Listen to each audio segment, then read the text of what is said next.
नमस्कार. आपण कार्यक्रमाला सुरुवात करत आहोत.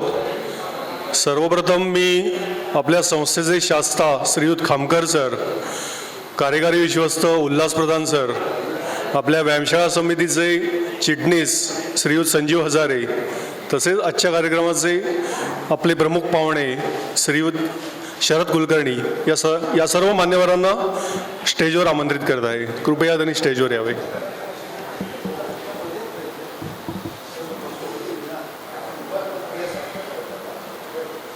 संतोष संतोष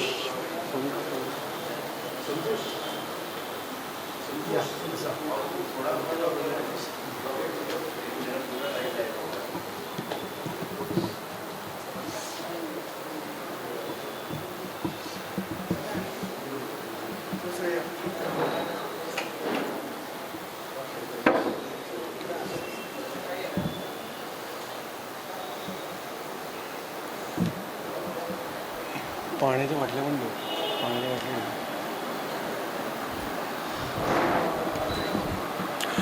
नमस्कार.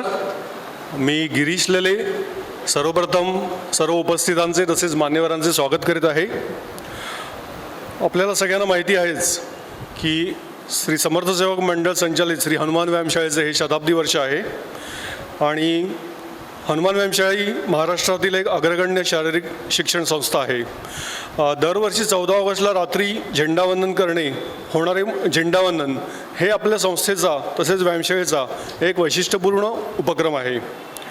त्याप्रमाणे आज पण आपण सर्वजण इथे झेंडावंदनाच्या कार्यक्रमाला जमलेलो आहोत.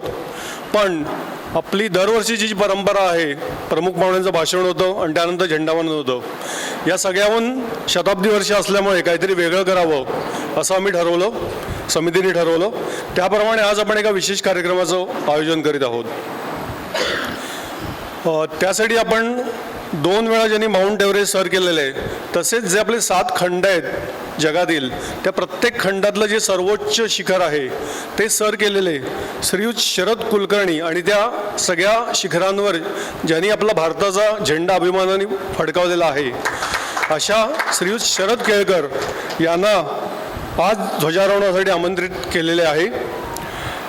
ध्वजारोहण कार्यक्रमापूर्वी श्रीयुत शरद कुलकर्णी त्यांचे गिर्यारोहणातील जे रोचक अनुभव आहेत ते आपल्याला स्लाइड शोच्या माध्यमातून मांडणार आहेत. सर्वप्रथम मी आपल्या संस्थेचे शास्ता श्रीयुत खामकर सर यांना विनंती करतो की त्यांनी 2 शब्द सांगावे.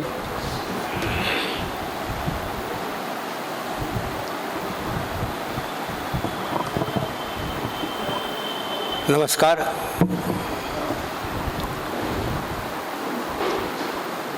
आजच्या 14 ऑगस्टच्या मध्यरात्रीच्या झेंडारोहणाचे प्रमुख पाहुणे सन्माननीय शरदजी कुलकर्णी, कार्यकारी विश्वस्त प्रधान आणि व्यायामशाळेचे सरचिटणीस श्री हजारे, संजीव हजारे आणि गिरीश लेले आणि उपस्थित सर्व कार्यकर्ते पदाधिकारी, आज अतिशय वेगळा एक कार्यक्रम आहे. दरवर्षी 14 ऑगस्टला झेंडावंदनासाठी आपण साधारणतः 11:30 पावणे 12ला आपण जमतो. आज आपण या ठिकाणी 9:30 वाजल्यापासून जमलेलो आहोत. एक रोमांचकारी असा एक इथं स्लाइड शो आपल्याला बघायला मिळणार आहे आणि त्यांचा स्लाइड शो आपण सुरुवातीला साधारणतः 1 तासाचा 1.25 तासाचा त्यांचा कार्यक्रम आहे. तो पाहिल्यानंतर आपण सगळेजण खाली उतरून नेहमीप्रमाणे 12 वाजता बरोबर झेंडावंदनाचा कार्यक्रम आपण करणार आहोत. मी या ठिकाणी पुन्हा एकदा शरद कुलकर्णी यांचं स्वागत करतो आणि त्यांच्या स्लाइड शोला सुरुवात करावी अशी मी त्यांना विनंती करतो. धन्यवाद. जय हिंद, जय भारत. व्यायामशाळा समितीचे सदस्य श्रीयुत मिलिंद वैद्य यांना मी विनंती करतो की त्यांनी आजचे प्रमुख पाहुणे श्रीयुत शरद कुलकर्णी यांची ओळख करून द्यावी.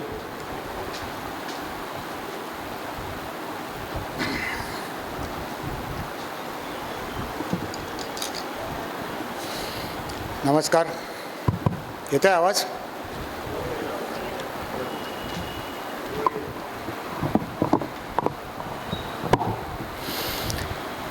अठ्ठ्याहत्तराव्या स्वातंत्र्य दिनाच्या पूर्वसंध्येला इथे जमलेले सर्व मान्यवर, स्टेजवरील सर्व मान्यवर आणि कमिटी मेंबर्स सर्वांचं मी हार्दिक स्वागत करतो. आपल्या सर्वांना माहिती आहे की आत्ताच जसं सांगितलं तसं गेली 77 वर्ष आपल्या संस्थेचं 14 ऑगस्टच्या मध्यरात्री 12 वाजता झेंडावंदन होतं. 47 साली जेव्हा स्वातंत्र्य मिळालं तेव्हा पहिल्यांदा झेंडावंदन झालं. 77 वर्ष आपली संस्था हे झेंडावंदन सातत्याने करत आहे. संस्थेचं हे वैशिष्ट्य आहे की कुठलीही गोष्ट, चांगले उपक्रम हे सातत्याने आणि निष्ठेने करणं हेच वैशिष्ट्य आहे आणि ते या बाबतीत सुद्धा आपण पाळत आहोत.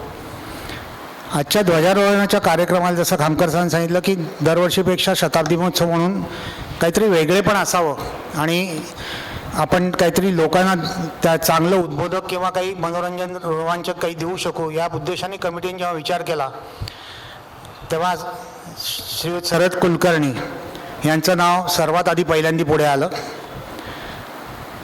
आजच्या ध्वजारोहणाच्या कार्यक्रमाला गिर्यारोहणामधलं अतिशय मोठं नाव म्हणजे गिर्यारोहक शरद कुलकर्णी आहेत. ते आपल्याला अध्यक्ष म्हणून आणि ध्वजारोहणाच्या कार्यक्रमाला लाभले या खरं म्हणजे आपल्या गौरवाचीच बाब आहे. गिर्यारोहण बेसिकली एक साहसी खेळ आहे आणि त्यामध्ये माणसाची जिद्द आणि त्याची विजिगीषू वृत्ती की कुठलंही संकट आलं आयत्या वेळेला तर त्यातनं बाहेर कसं यावं याचा कस लागणारा हा एक गिर्यारोहण हा एक साहसी खेळ आहे. आणि अशा साहसी खेळामध्ये नुसतं प्रावीण्यच नाही तर अनेक विक्रम शरद कुलकर्णींच्या नावावरती नोंदवले आहेत. जेव्हा मी ह्या शरद कुलकर्णीशी बोललो तेव्हा मला एक पुस्तकातले एक जॉर्ज मेलरी नावाचे गिर्यारोहक होते ज्यांनी 1924 साली 3 वेळा एव्हरेस्ट सर करायचा प्रयत्न केला होता. त्यांना एकदा विचारलं गेलं की तुम्ही तिथे काय एव्हरेस्ट सर करायचं तुम्हाला, तेव्हा त्यांनी 4 शब्दात उत्तर दिलं, मला ते एव्हरेस्ट सर करायचे कारण ते तिथे आहे. याचा मतितार्थ असा होता की ते तिथे आहे, ते मला आव्हान आहे आणि कुठलंही आव्हान मी स्वीकारायला तयार असतो. असंच आव्हान स्वीकारणारे आणि जिद्द बाळगणारे असेच आपले आजचे अध्यक्ष शरद कुलकर्णी आहेत. त्यांचा मी परिचय करून देतो. शरद कुलकर्णी यांनी जे स्कूल ऑफ आर्टमधनं शिक्षण पुरं केल्यावरती स्वतःची ॲडव्हर्टायझिंग फर्म आणि प्रिंटिंग प्रेस काढला. यशस्वीरित्या ती स्वतःची ॲडव्हर्टायझिंग फर्म चालवली. आता त्यांचे चिरंजीव ती चालवत आहेत. वयाच्या साधारण 50व्या वर्षी सगळं स्थिर स्थावर झाल्यावर त्यांना असं वाटलं की आपली गिर्यारोहणाची जी प्रचंड आवड आहे ती नुसती जोपासायचीच नाही तर त्याचं शास्त्रशुद्ध शिक्षण घेऊन आपण त्याच्यामध्ये पुढे काहीतरी करावं. म्हणून त्यांनी हिमालयन माउंटेनिंग इन्स्टिट्यूट दार्जिलिंगची तिथे शास्त्रशुद्ध शिक्षण घेतलं आणि त्याच्यानंतर त्यांनी आणि त्यांच्या पत्नीने जगातल्या 7 खंडामधले 7 अत्युच्च शिखर पादाक्रांत करायचा निर्णय घेतला. म्हणजे आपण साधारण नॉर्मली गिर्यारोहकांचं आत्तापर्यंत बघितलेलं आहे ते एव्हरेस्ट हे त्यांचं सर्वात जास्त मोठं ध्येय असतं. त्या एव्हरेस्टबरोबर इतर 6 खंडातली 6 शिखरं पार करणं असं उद्दिष्ट त्यांनी आणि त्यांच्या पत्नीने ठेवलं. 8 ऑक्टोबर 2014 आफ्रिकेतील किलिमांजारो, 3 नोव्हेंबरला ऑस्ट्रेलियातील कॉसिझको, 17 आणि 18ला नेपाळमधलं शिखर मेरा आणि लोपचे अशी शिखरं त्यांनी पार केल्यानंतर गिर्यारोहकाच्या मधला सर्वात महत्त्वाचा टप्पा म्हणजे एव्हरेस्ट जो अतिशय अवघड आहे सर्वांनाच माहिती आहे. तो 22 मे 2019ला त्यांनी तो टप्पा पार केला आणि 22 मेला त्यांनी एव्हरेस्टवरती आपली पदचिन्ह उमटवली. फक्त दुर्दैव असं की त्या मोहिमेमध्ये त्यांच्या पत्नी त्यांच्यावर होत्या. त्या काही अंतर एव्हरेस्टच्या आधी पार करायच्या आधी त्यांचं दुःखद निधन झालं. गिर्यारोहक शरद कुलकर्णी यांची जिद्द किंवा एकूणच त्यांचा जो काही ध्यास होता ह्या गिर्यारोहकांनी 2019ला ही गोष्ट झाल्यावर 2023ला 4 वर्षानंतर त्याच दिवशी परत एव्हरेस्ट शिखर पार केलं जी आपल्या पत्नीला ती आदरांजली होती. शरद कुलकर्णी यांनी 2019 ते 2023 या काळामध्ये साऊथ अमेरिकेतील अकानकागुआ, रशियातलं एल्ब्रस, हनुमान तिब्बा, काश्मीरमधलं सनसेट शिखर अलास्कातील देनाली आणि अंटार्क्टिकातील विन्सन ही शिखरं पार केली. त्याच्यानंतर त्यांनी आत्तापर्यंत 2 फुल मॅरेथॉन आणि 18 हाफ मॅरेथॉन पूर्ण केलेले आहेत. एखाद्या माणसाची गिर्यारोहणाची इच्छा नुसती पूर्ण त्यांनी असते तशी त्यांनी पूर्ण केली तर 7 शिखरं आणि एव्हरेस्ट शिखर पार केल्यानंतर असं माझ्या त्यांच्याशी बोलल्यावर लक्षात आलं की गिर्यारोहणाची प्रचंड आवड, तीव्र ओढ आणि जिद्द असल्याशिवाय हे शक्य नव्हतं. हे सगळं विक्रम ते करत असताना काही विक्रम अनायास त्यांच्या बाबतीत नोंदवले गेले. त्यांनी ते स्वतः 60 वर्ष 6 महिने आणि 3 दिवस वयाचे असताना त्यांनी एव्हरेस्ट शिखर पहिल्यांदा पार केलं आणि अजूनपर्यंत भारतातले सर्वात वयस्क एव्हरेस्ट शिखर पार करणारे म्हणून त्यांची नोंद आहे. तसंच माउंट विन्सन, हनुमान तिब्बा, अमेरिकेतलं अकानकागुआ, रशियातलं सर्वोच्च शिखर हे पार करणारे आत्तापर्यंतचे सर्वात वयस्क भारतीय म्हणून त्यांची नोंद आहे.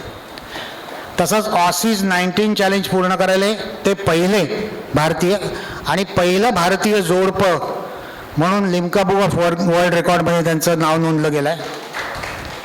उत्तर प्रदेश सरकारने त्यांना रविकुमार खेलरत्न पुरस्कार देऊन त्यांचा गौरव केला. आपल्या ठाणे शहराने 2018 ठाणे गौरव आणि 2022 ठाणे गुंजन असे 2 पुरस्कार त्यांना देऊन सन्मान त्यांचा केलेला आहे. श्रीनगरचा गौरव पुरस्कार त्यांना 2015 साली मिळाला. असे अनेक विक्रम आणि पुरस्कार मिळालेले आणि एव्हरेस्टवरती ज्यांनी 2 वेळा जाऊन भारताचा तिरंगा फडकवला आहे असे शरद कुलकर्णी आज आपल्याला आपल्या ध्वजारोहणाच्या कार्यक्रमाला मिळाले. हा आपला गौरव आणि आपला सन्मान आहे. मी आपल्या संस्थेतर्फे शरद कुलकर्णींचं परत एकदा स्वागत करतो आणि आपण ज्याच्यासाठी उत्सुक आहात त्या त्यांच्या एव्हरेस्ट आणि इतर गिर्यारोहणाच्या अनुभवांच्या कार्यक्रमासाठी मी त्यांच्याकडे सूत्र सोपवतो. धन्यवाद.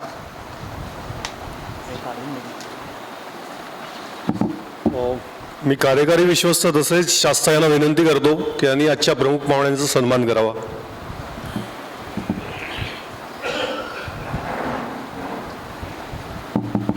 पुष्पगुच्छ कार्यकारी विश्वस्तांनी द्यावा आणि भेटवस्तू शास्त्र्यांनी द्यावी.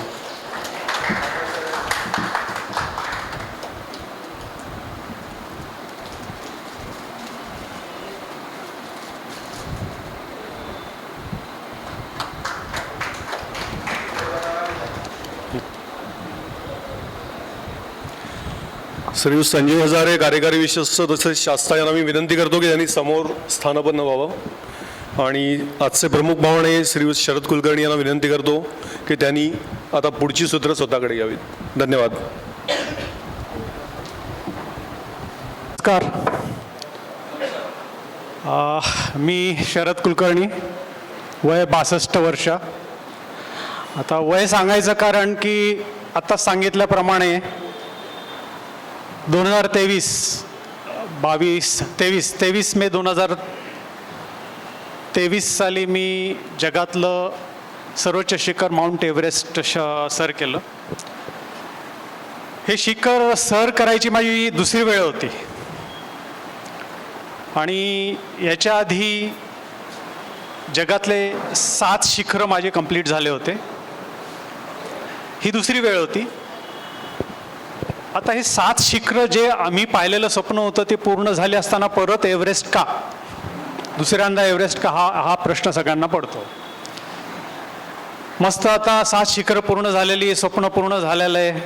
मस्त आता रिटायर्ड लाईफ आहे. मस्त एखाद्या संस्थेच्या बरोबर एखादा जागतिक टूर करावी किंवा एखाद्या क्लबबरोबर पत्ते कुटत बसावं असं, किंवा नातावर खेळत बसावं असं सोडून मी हे म्हणजे जीवघेणं साहस का करतोय. जीवघेणं कारण हे एव्हरेस्ट होतं, स्वप्न होतं आणि वय माझं 60 पार होतं. आता हे सेकंड एव्हरेस्ट का, त्याची एक कहाणी आहे.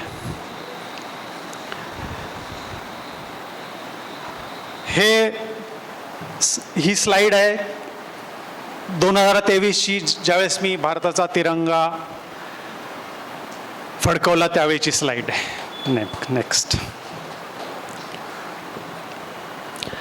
हे जगातले 7 शिखरं वेगवेगळ्या खंडातली आहेत. हे इथं माउंट विन्सन अकानकागुआ दक्षिण अमेरिका, देनाली नॉर्थ अमेरिका म्हणजे अलास्कामध्ये येतं ते, माउंट एल्ब्रुस रशिया, आणि कोझियोस्को म्हणून आहे ऑस्ट्रेलिया, किलिमंजारो दक्षिण आफ्रिका, आणि एव्हरेस्ट नेपाळमध्ये. हे सगळी 7 खंडातली 7 शिखरं होती. 2014 रोजी हे आम्ही 2014 रोजी आम्ही ती किलिमंजारो आफ्रिकेतलं, ऑस्ट्रेलियातलं कोझियोस्को आणि एल्ब्रुससाठी आम्ही प्रयत्न केले होते. त्यातलं एल्ब्रुस आम्हाला परत एक वाईट हवामानामुळे परत यावं लागलं, कारण 5 दिवस आम्ही बर्फाच्या वादळामध्ये प्रयत्न करत होतो आणि 6व्या दिवशी मग त्यांचा दिवस निघून गेल्यानंतर आम्हाला ते वापस यावं लागलं. ते नंतर परत मी 2021 साली परत केलं ते. ही 7 खंडातली म्हणजे पूर्ण शिखरं आहेत ती, त्याचा मॅप आहे तो. नेक्स्ट. आता हे अवाढव्य काम करायचं कोणत्याही क्षेत्रातलं तर कोणचं तरी एक तुमचं प्रेरणास्थान असतं. आमचं प्रेरणास्थान दोघांचंही राजे शिवछत्रपती, ज्यांनी त्यांच्या पावलांनी आपलं सह्याद्री पावन झालं होतं आणि त्या सह्याद्रीत आम्ही आमची प्रॅक्टिस आणि हे सगळं केलं, तर हे एक पहिलं प्रेरणास्थान होतं. दुसरं प्रेरणास्थान म्हणजेच माझी पत्नी अंजली कुलकर्णी आणि भारताचा फ्लॅग. आता माझी पत्नी का म्हणतो, कारण मी आता असा एवढा थोडा आळशी, जाहिरात व्यवसाय आणि परत आर्टिस्ट असल्यामुळे थोडा असा म्हणजे चल उद्या जाऊया परवा जाऊया असं करणाऱ्यापैकी होतो. पण तिनं मला प्रत्येक वेळेस मागे मागे लागून तिने मॅरेथॉनमध्ये भाग घ्यायला लावला. आता ऑफकोर्स आमच्या दोघांचंही गिर्यारोहणाचं वेळ होतच आहे. म्हणजे आम्ही कॉलेजमध्ये असल्यापासून रेग्युलर सह्याद्रीत भटकायचो. नंतर लग्न झाल्यानंतर हिमालयामध्ये जे चालू केले ते जवळजवळ तर 24 ते 25 वर्ष आम्ही दरवर्षी हिमालयामध्ये जायचो. म्हणजे जवळपास 18 ते 20 दिवसाचा हाय ॲल्टिट्यूड ट्रेक आमचा तिथे असायचा. लोक म्हणायचे अरे एवढा मोठा बिझनेस आहे, क्लायंट जातील निघून, तुम्ही 20 दिवसात 25 दिवसात तुम्ही कुणी नसता, कॉन्टॅक्टमध्ये नसता, कारण तिथे गेल्यानंतर रेंज येत नाही, काही येत नाही, तुमचा बिझनेस सफर होईल. पण आम्हाला काय बिझनेस एवढा इम्पॉर्टंट नव्हतं, आमचं पॅशन इम्पॉर्टंट होतं. आणि असंही काही झालं नाही की बाबा 20 दिवस गेलो नाही त्यामुळे आमचा बिझनेस कमी झाला, असं काहीही झालं नाही. ते व्यवस्थित चालू झालं, पॅशन आहे आमचं व्यवस्थित चालू झालं आणि बिझनेसही व्यवस्थित बहरला आमचा. आणि असं करत आम्ही मॅरेथॉनच्या पण नंतर मागे लागलो. मॅरेथॉन म्हणजे ऑफकोर्स माझी पत्नी अंजलीनं सुरू केलं. आधी 5 किलोमीटर जाऊन आली, एक जाहिरात आली होती, तिनं त्यावेळेस चालू केलं. आधी ती ॲथलीट होती कॉलेजमध्ये असताना, म्हणून मी तिला प्रेरणास्थान म्हणतो.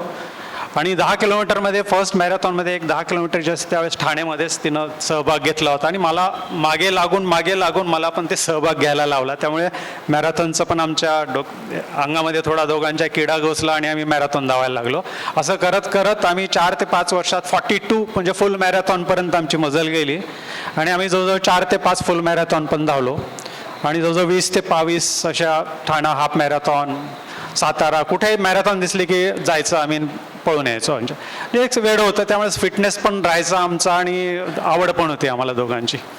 तरी आणि भारताचा झेंडा कोणत्याही टेकडीवर गेलं तर आधी भारताचा झेंडा आपण फडकावतो आणि तो एक ज्यावेळेस भारताचा झेंडा फडकावताना ज्यावेळेस आपण फोटो काढतो त्यावेळेस एक जाज्वल्य अभिमान असतो आपल्याला. भारताचा झेंडा आपण भारताला रिप्रेझेंट करतो आणि सगळ्या देशामध्ये ज्यावेळेस भारताचा झेंडा आपण घेऊन फोटो काढतो त्याचा आनंद म्हणजे अवर्णनीय असतो, तो कोणाला सांगता येत नाही. म्हणजे तो झेंडा फडकाल्यावरच आपल्याला कळतो तो. तर एक ते प्रेरणा होतीच भारताचा झेंडा फडकवायचे. नेक्स्ट, हे आम्ही मॅरेथॉनचे काही फोटोज आहेत आमचे. सातारा मॅरेथॉन आणि आम्ही दोघेजण स्टँड चार्टचे त्यावेळेस मॅरेथॉन होती त्यावेळेसपासून आम्ही रन करायचो. नेक्स्ट, असंच हे पळत असताना हे करताना आमचे एक मित्र आहेत सुरेंद्र शेळके, तर ते सह्याद्रीत फिरताना एक आम्हाला रेस्क्यू करत असताना त्यांची ओळख झाली. हे यांचं खूप नाव आहे गिर्यारोहणामध्ये, यांनी बरेच एव्हरेस्टर पण घडवलेत, पुण्याला असतात ते. तर आमची खूप चांगली ओळख झाली आणि ओळख झाल्यानंतर ते म्हणाले असं तुम्ही एवढं मॅरेथॉन पळतायत आणि एवढं सगळं गिर्यारोहण करतायत, का नाही तुम्ही काहीतरी वेगळं करता, एवढा फिटनेस आहे तुमचा या वयात. तर त्यांनी त्यावेळेस पहिलं आमच्या डोक्यात भरवलं की काहीतरी 7 समिट करा तुम्ही, जगातले 7 खंडातील 7 शिखरं सर्वोच्च तुम्ही करा म्हणे. म्हटलं 7 शिखरं तर ठीक आहेत, पण त्यात एव्हरेस्ट पण होतं, ते जमेल का नाही? ते म्हटलं काय ना जमायला. ते जापानचा एक 80 वर्षाच्या एक पर्सननी त्यांनी केलेलं आहे एक माउंट एव्हरेस्ट त्या वयात, तर तुमचं तर हार्डली 55 वगैरे काहीतरी असेल, त्यावेळेस आमचं 55 वगैरे होतं वय. म्हणजे तुम्ही 27-28 वर्षांनी त्याच्यापेक्षा तरुण आहात, करू शकता. म्हटलं काही हरकत नाही, प्रयत्न करायला हरकत आहे, झालं नाही झालं तरी चालेल, पण आपण एकदा प्रयत्न तर जरूर करूया. म्हणून त्यावेळेस आम्ही म्हणजे खरं गिर्यारोहण करायला, म्हणजे ॲक्च्युली क्लाइम्बिंग करायला सुरुवात केली. पण त्याच्यासाठी आता याच्यामध्ये जायचं ते नुसती हे शिखरं म्हणजे साधे शिखरं नव्हते, त्याच्यात सगळे टेक्निकल बाबी होत्या, बऱ्याच तांत्रिक शिक्षण घ्यावं लागायचं. आणि या वयामध्ये आपले जे काही इंडियामध्ये इन्स्टिट्यूट आहेत 5-6, तिथे वय 40च्या वर ॲडमिशन मिळत नाही. मग आम्हाला ते तांत्रिक शिक्षण घेणं जरुरीचं होतं. इथं सगळं टेक्निकल क्लाइम्बिंग असतं. तर यांच्याच ओळखीनं आम्ही दार्जिलिंगला प्रवेश घेतला. त्यांनी फक्त सांगितलं की आम्ही सर्टिफिकेट देऊ शकत नाही, कारण 40च्या वर आम्ही कोणालाच अलाउड नाही, तर आम्ही तुम्हाला प्रशिक्षण देतो, पण सर्टिफिकेट देऊ शकणार नाही. म्हटलं काही हरकत नाही.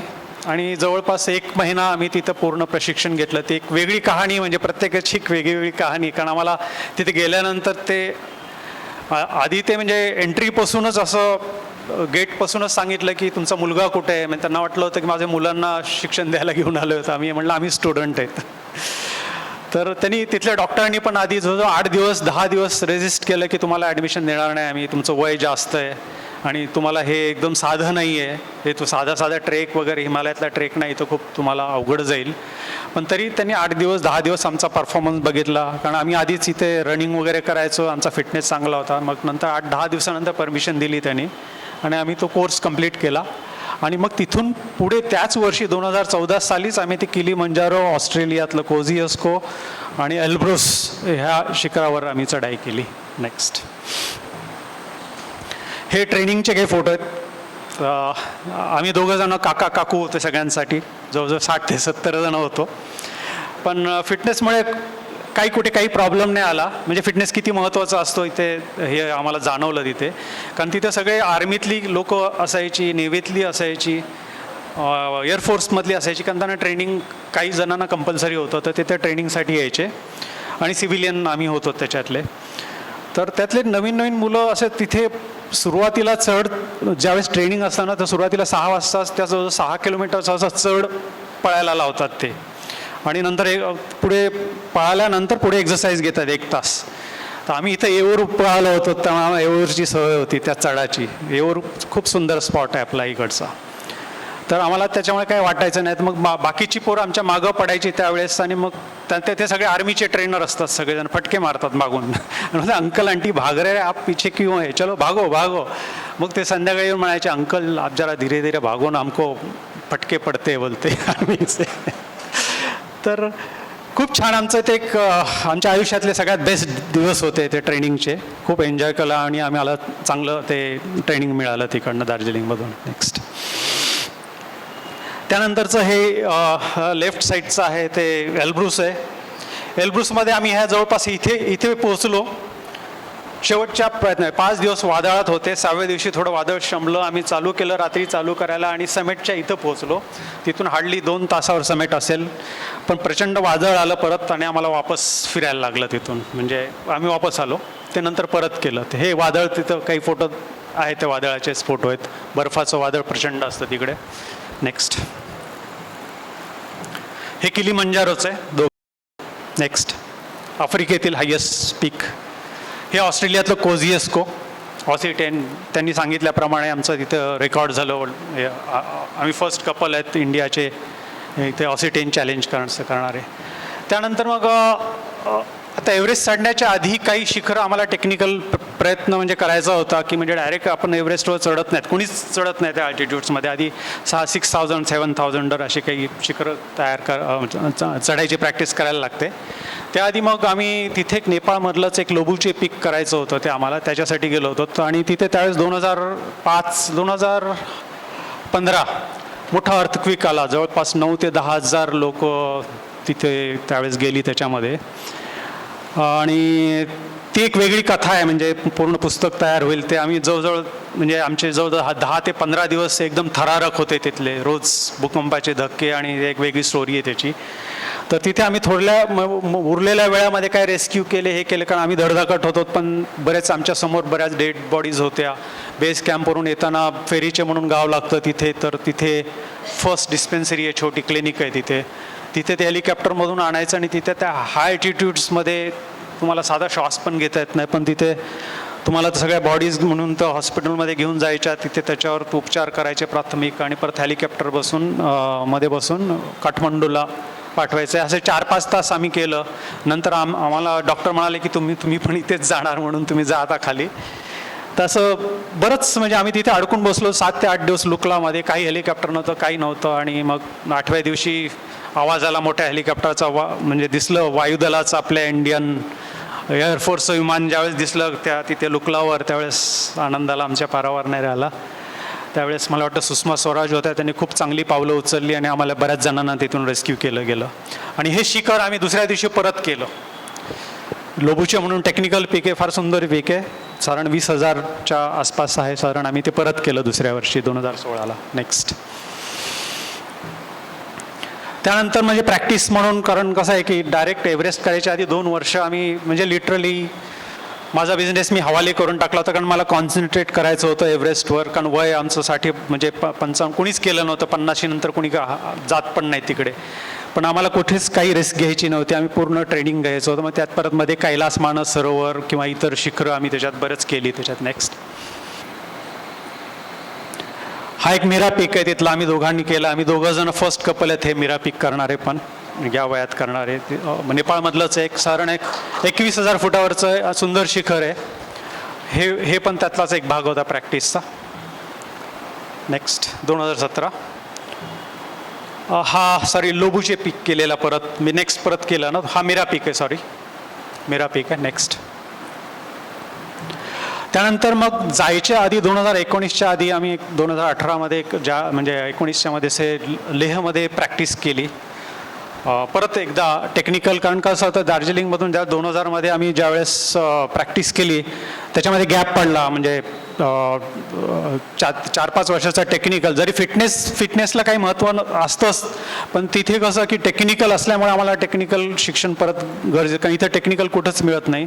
त्या ॲल्टिट्यूड्समध्ये, त्या थंडीमध्ये, गोठलेल्या थंडीमध्ये तुम्हाला ट्रेनिंग घेतलं तर तुमचा टिकावं लागतं. म्हणून आम्ही लेहमध्ये फेब्रुवारीच्या दरम्यान आम्ही ट्रेनिंग केलं परत. विंटर ट्रेनिंग म्हणतात त्याला.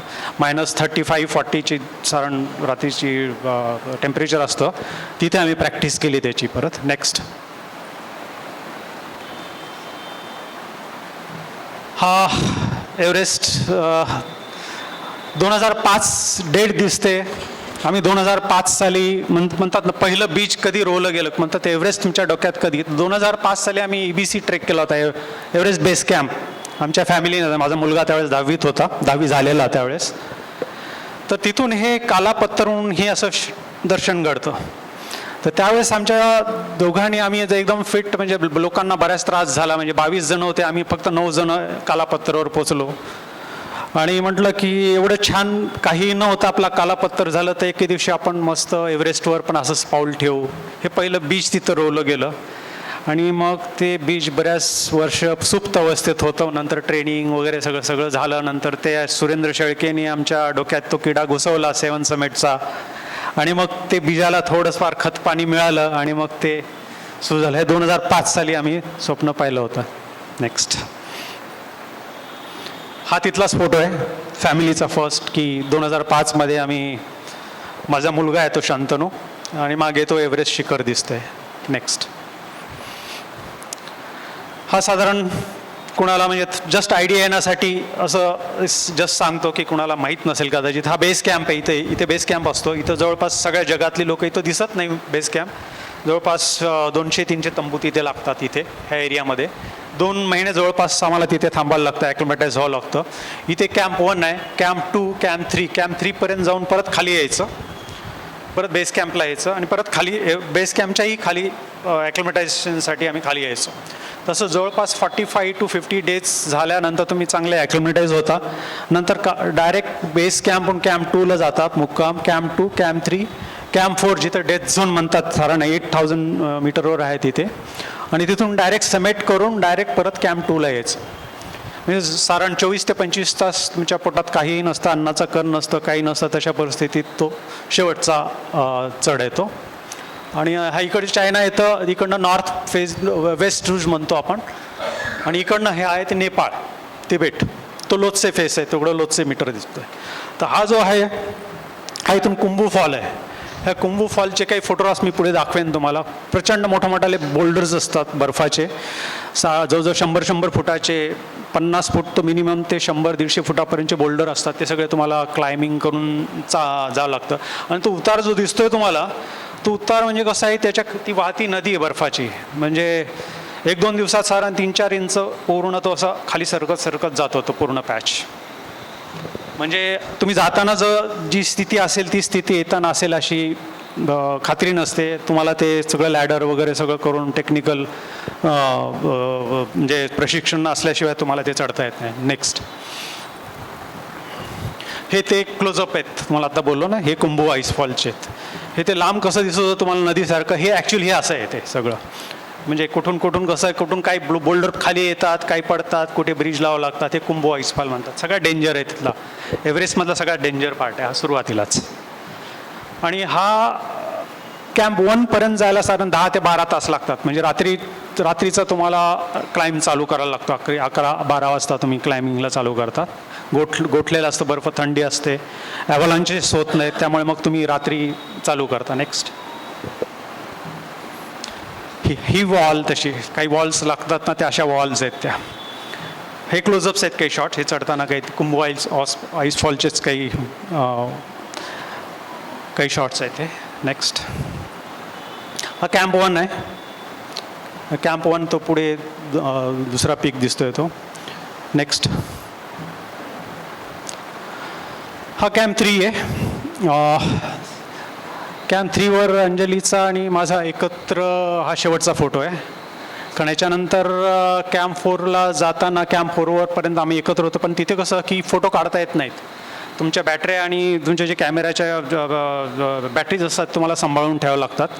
आतल्या सूटमध्ये ठेवावं लागतात, कारण ते हीट लगेच थंड झाले की लगेच ते बॅटऱ्या डाऊन होतात. त्याच्यामुळे शेवटच्या टॉपवरचे फोटो खूप इम्पॉर्टंट नसतात. तुम्हाला खालच्या लोकांना ते अथॉरिटीजकडे ते द्यावे लागतात पुरावा म्हणून याच्यानंतर शक्यतो कोणी फोटो काढत नाही. इथे तुम्हाला सोलार बिलार त्यावेळेस असं तुम्ही चार्ज करू शकता तुम्ही. त्याच्यापुढे तुम्हाला इतकी थंडी असते, -40 पर्यंत टेम्परेचर असतं, त्यामुळे तुमचे एक्झॉस्ट होऊन जातात लगेच बॅटऱ्यास तुमच्या. तर हा शेवटचा फोटो आहे तुमचा. नेक्स्ट, हा कॅम्प 4 आहे, डेथ झोन म्हणतो त्याला आपण. हा शेवटचा कॅम्प. हा एक पलीकडून तो तिकडनं येतो तो रस्ता, म्हणजे खालून लोत्से फेसरून. आणि हे कॅम्प 4वर असे हे पूर्ण जगातली लोकं तिथे शेवटचा कॅम्प आहे इथे असतात. आणि याला डेथ झोन म्हणतात, कारण 8000 मीटरवर आहे विदाऊट ऑक्सिजन. म्हणजे तुम्ही ऑक्सिजन जरी असाल तरी कणाकणाने तुमच्या पेशी मरत असतात त्यावेळेस. प्रत्येक मिनिटाला काहीतरी लॉस तुमचा होत असतो. तर त्यामुळे तुम्हाला साधारण तिथं रात्री तुम्ही इथे साधारण 6-7 पर्यंत पोचता, 2-3 तास रेस्ट करायचा आणि नंतर डायरेक्ट क्लाइम्बिंगला चालू करायचं. म्हणजे त्या दिवशी रेस्ट असा नसतोच, तुम्ही बसलेल्या अवस्थेत असतात, क्रॅम्पॉन असतात, सूट असतात, तुम्हाला हलता पण येत नाही. तुम्ही डायरेक्ट मग समेट करता आणि समेट करून डायरेक्ट तुम्हाला इथे थोडंफार लिक्विड वगैरे घेऊन डायरेक्ट कॅम्प 2ला जायला लागतं. नेक्स्ट, हा तो 2019चा ट्रॅफिक जॅम.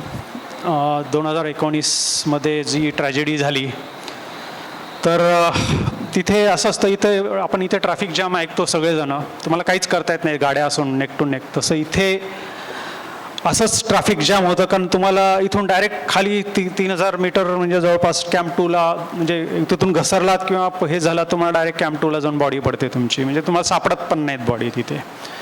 आणि हा सगळ्यात अवघड पॅच आहे. आता इथे प्रॉब्लेम काय झाला की 2019ला फर्स्ट टाईममध्ये असं झालं की तिथे एक नॉर्थमध्ये, साधारण नॉर्थ नाही येतो, ईस्टमध्ये एक सायक्लोन आलं पश्चिम बंगालमध्ये, आणि त्याचा इम्पॅक्ट इथल्या वातावरणावर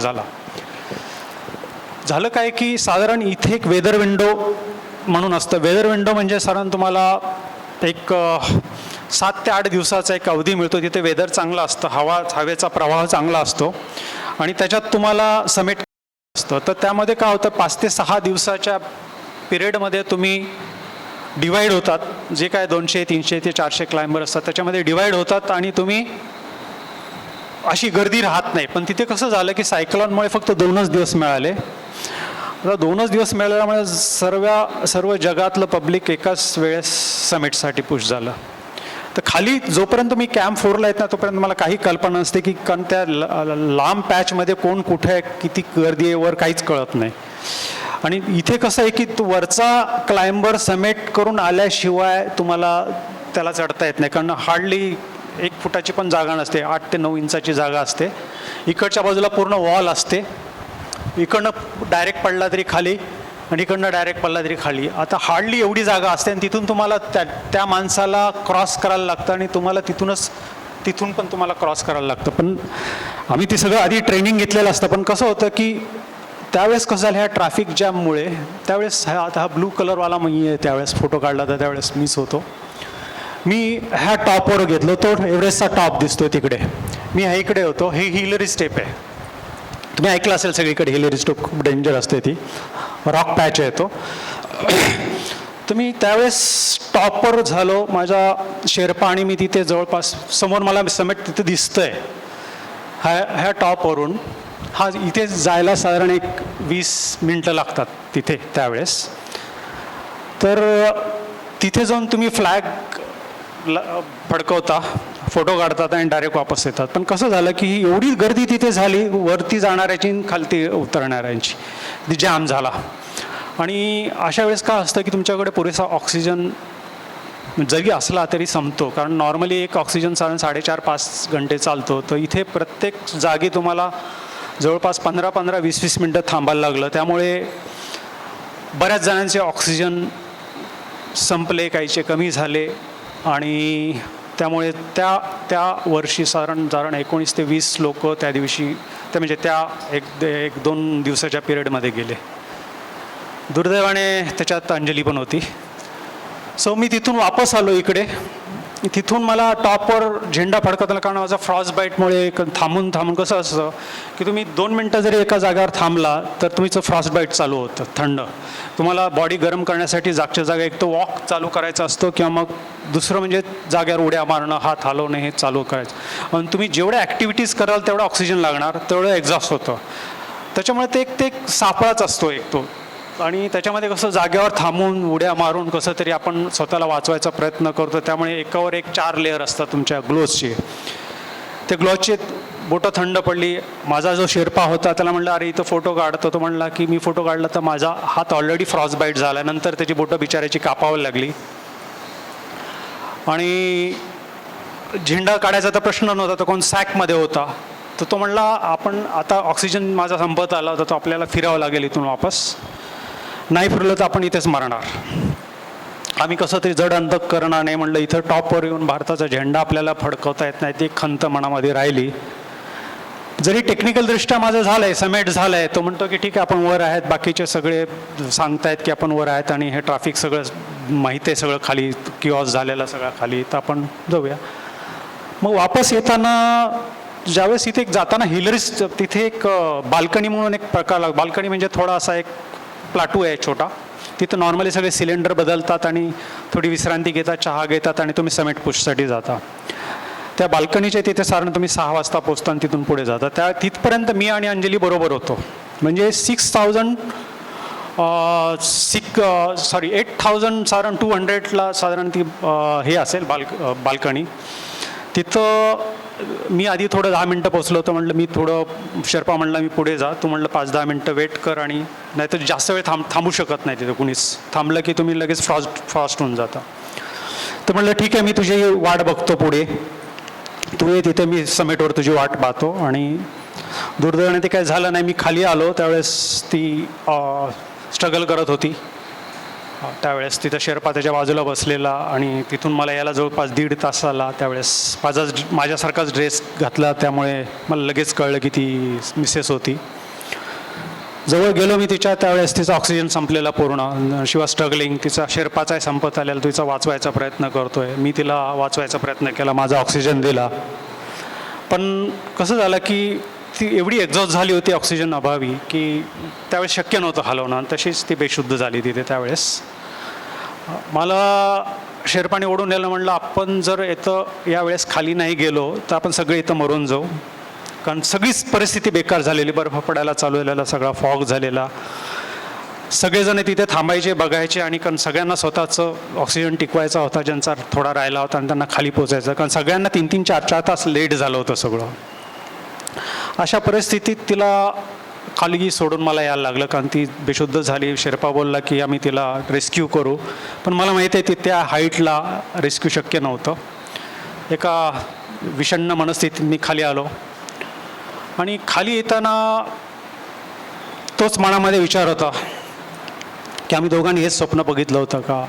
म्हणजे सगळं आम्ही बरोबर आहे, इथल्या आधीच्या मॅरेथॉन एकत्र धावलो, एकत्र पूर्ण केलं, एकत्र समिट केले, आणि दुर्दैवाने असं झालं. म्हणलं हे असं नव्हतं. हे माझ्या मनात आलं त्यावेळेस विचार की नाही, मी परत इकडे येईल आणि आपल्या दोघांच्या वतीनं परत एकदा शिखर सर करेल आणि तुला श्रद्धांजली देईल. मला माहीत होतं ती गेली माझ्याजवळ म्हणून. नेक्स्ट, हा तिचा शेवटचा फोटो आहे, तिच्या शेरपाणी काढलेला. त्याच्या मागे लाईन दिसते ती साऊथ समिटवर. त्यावेळेस फ्रेश होती ती, पण मी येईपर्यंत जवळपास 3-4 तास गेले होते, आणि त्याच्यामध्ये तो इश्यू झाला. हे सगळं बर्फ आहे, हे सगळं श्वास तुमचा याच्यातून बाहेर पडतो, हे पूर्ण बर्फ क्रिएट होतं नंतर सगळं. नेक्स्ट,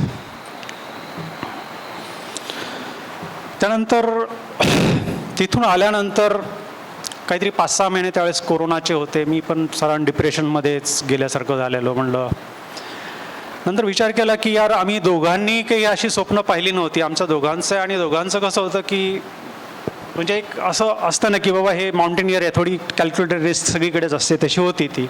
पण एवढे सगळे फिटनेस असून, सगळं असून, काही गोष्टी आपल्या हातात नसतात, त्या झाल्या. आणि आमच्या दोघांचं असं होतं की मरण यावं तर कुठल्या तरी निसर्ग सानिध्यात, खुल्या हवेत, असं हॉस्पिटलमध्ये तडफडत किंवा रोड ॲक्सिडेंटमध्ये जाण्यापेक्षा आपलं पॅशन जे असतं, आवड जी असते ती पूर्ण करताना यावं. मी असा एक पॉझिटिव्ह ॲटिट्यूड घेतला. मी काय असं डिप्रेशनमध्ये मरणार नव्हतो. म्हटलं नाही, माझं हे आपल्या दोघांचं स्वप्न पूर्ण करायचं, आणि मी परत माझ्या कामाला लागलो आणि परत मी प्रॅक्टिस चालू केली. नेक्स्ट, त्यानंतर हे सगळं प्रॅक्टिस म्हणजे पुढचे जे काही 4 शिखरं राहिलेली आमची, एव्हरेस्ट तर परत करायचंच होतं, पण ही 4 शिखरं राहिले. त्याच्यातले हे माउंट विन्सन आहे त्यातला अवघड, अतिशय अवघड शिखर आहेत. त्याच्यासाठी तुम्हाला ते जवळजवळ 50 ते 60 किलो वजन तुम्हाला एकट्याला कॅरी करायला लागतं तिकडे. हाईट जरी त्याची साधारण 20-21,000 असले, एव्हरेस्टपेक्षा हाईट कमी, पण टेक्निकलदृष्ट्या खूप अवघड आहे. दुसरं अवघड काय आहे का, इथे शेर्पा तुमच्या मदतीस नसतो, पोर्टर तुमच्या मदतीस नसतो. ती स्लेज असते बर्फावर ओढायची, त्याच्यात जवळजवळ 30-35 किलोचं वजन टाकायचं, पाठीवर तुमचं 25 ते 30 किलो वजन घ्यायचं, आणि हा 20 दिवसाचा क्लाइंब आहे टोटल.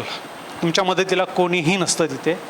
तर त्याच्यासाठी मग ही अशी प्रॅक्टिस, हे इथं तर काय स्लेज मिळणार नव्हती, मग टायर वगैरे घ्यायचा, 25-30 किलोचं वजन घ्यायचं, डोंगर चढायचे. म्हणजे एकदा जिद्द करायचं म्हटल्यावर मग ह्या गोष्टी कोणत्याही परिस्थितीत करायच्या, आपण कमी नाही पडायचं.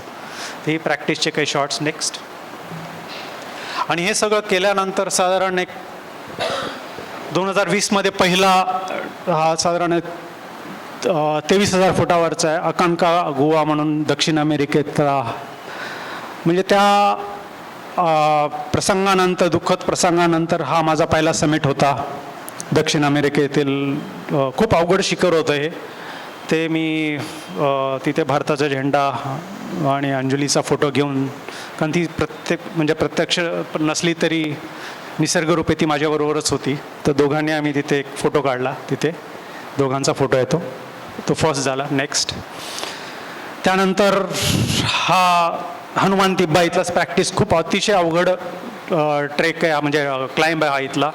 इथे पण माझं रेकॉर्ड आहे वर्ल्डमधला, मीच हा ओल्डेस्ट म्हणून मला सर्टिफिकेट पण मिळालं आहे त्याचं. माझ्या वयाचा कोणीच इथं हनुमान तिब्बा केलं नाही. खूप टेक्निकल आणि खूप चांगलं, मनालीच्या जवळचं शिखर आहे, पण खूप छान शिखर आहे. नेक्स्ट, हा हे तिथलेच प्रॅक्टिस, म्हणजे काश्मीरमधलं हायेस्ट पीक आहे, सनसेट पीक म्हणून, ते केलं मी. नेक्स्ट, आणि नंतर उरलेलं गेल्या वेळेस आमचं राहिलं होतं एल्ब्रुस, वापस यावं लागलं. हे परत मी रशियाला गेलो आणि ते कम्प्लीट केलं. हा रशियाचा पूर्ण बर्फानी माखलोय मी. प्रचंड हवामान होतं, म्हणजे -40चं वातावरण, हे सगळं फुल बर्फानी झालेलं आहे. मी थिजलोय म्हणलं तरी चालेल थोडक्यात. आतून थोडी हीट होती. तिथे मी हा एल्ब्रुसच्या टॉपवर फोटो काढला. तर एल्ब्रुस माझं झालं ना. नेक्स्ट. आणि नंतर राहायला देनाली, हा अवघड. हे तिथलेच फोटो आहेत काही, म्हणजे स्लेज म्हणतो तसं हे स्लेज आहे. पाठीवर तुमचं एक साधारण 25 ते 30 किलो वजन. हे एकमेकाला रोपिंग केलेलं आहे, म्हणजे तिथे ह्या हिडन क्रिओसेस असतात. हिडन क्रिओसेसमध्ये पण मी गेलेलो आहे. त्याच्यात खूप म्हणजे मोठी स्टोरी आहे. माझा फेसबुकवर याच्यावर लेख लिहिला आहे देनालीवर. त्याचा प्रत्येक 20 दिवसातला प्रत्येक दिवस हा थरारक होता, डेडली होता. आणि त्याच्यातून केलं आम्ही, त्याच्यात डिटेल आहे. मी काही तर डिटेल बोलत नाही त्याच्यावर. म्हणजे थोडक्यात म्हणजे आता ही जी भेग आहे याच्या खाली प्रचंड किती खोल आहे माहीत नाही, याची डेप्थ माहीत नाही. आणि याच्या 8 दिवस आधी तिथले जे गाईड आहेत ते दोघंजणं गायब झाले होते. त्यांचं बॉडी मिळाली नव्हती. आणि काय होतं, वर फ्रेश बर्फ पडलं की वर असा थर आहे, दिसत नाही खाली. हिडन म्हणतात त्याला, दिसत नाही. तुमचा पाय गेला की तुम्ही डायरेक्टमध्ये जाता. म्हणजे अशा हिडन क्रिओसेस ओपन होतात वातावरणामध्ये. तर हे खूप टेक्निकल टिक आहे. आणि लोक 4-4, 5-5 वेळेस प्रयत्न करतात ह्या देनालीसाठी, होत नाही त्यांचं. माझ्यानंतर आमच्या चांगल्या मित्रांनी 2-3 त्यांना परत यायला लागलं. लोक 3-3 वेळेस, 4-4 वेळेस अटेम्प्ट करतात. निसर्ग साथ देतो, कधी कधी तब्येत साथ देत नाही त्यांची आणि ते वापस यायला लागतं त्यांना. पण माझं हे एकाच अटेम्प्टमध्ये माझं झालं देनाली. नेक्स्ट. हे तिथलेच आहेत काही फोटो. तुम्हाला कल्पना येईल की तुम्हाला किती कष्ट घ्यायला लागतात. म्हणजे फार म्हणजे छोटे छोटे, म्हणजे आम्ही एक कप आहे कागदाचा, दोघंजणं मिळून 4-4 दिवस पुरवायचो. त्याच्यातच पाणी म्हणजे हे होतायचं, तोच धुवायचा, बोटाने पुसायचा, प्यायचं. म्हणजे कसं, म्हणजे खूप डिटेल्स मी त्या लेखामध्ये लिहिलेले आहेत. आणि म्हणजे त्यात क्रिओसेसमध्ये पडलो, वरून हे फॉल झाला, 15-20 फूट खाली घसरलेलो. त्यातून परत रेस्क्यू करून, कारण सेल्फ रेस्क्यू करून वर आलो. बरंच थरारक झालं, पण आमचा देनाली झाला. एक अतिशय मला एव्हरेस्टपेक्षाही देनाली आवडतो, कारण त्याच्यात खूप थरारक प्रसंगाला सामोरे गेलो. नेक्स्ट. हा तिथला शेवटचा देनालीचाच आपला फोटो आहे. हा शेवटची रिज आहे, ही नाईफ रिज म्हणतात त्याला.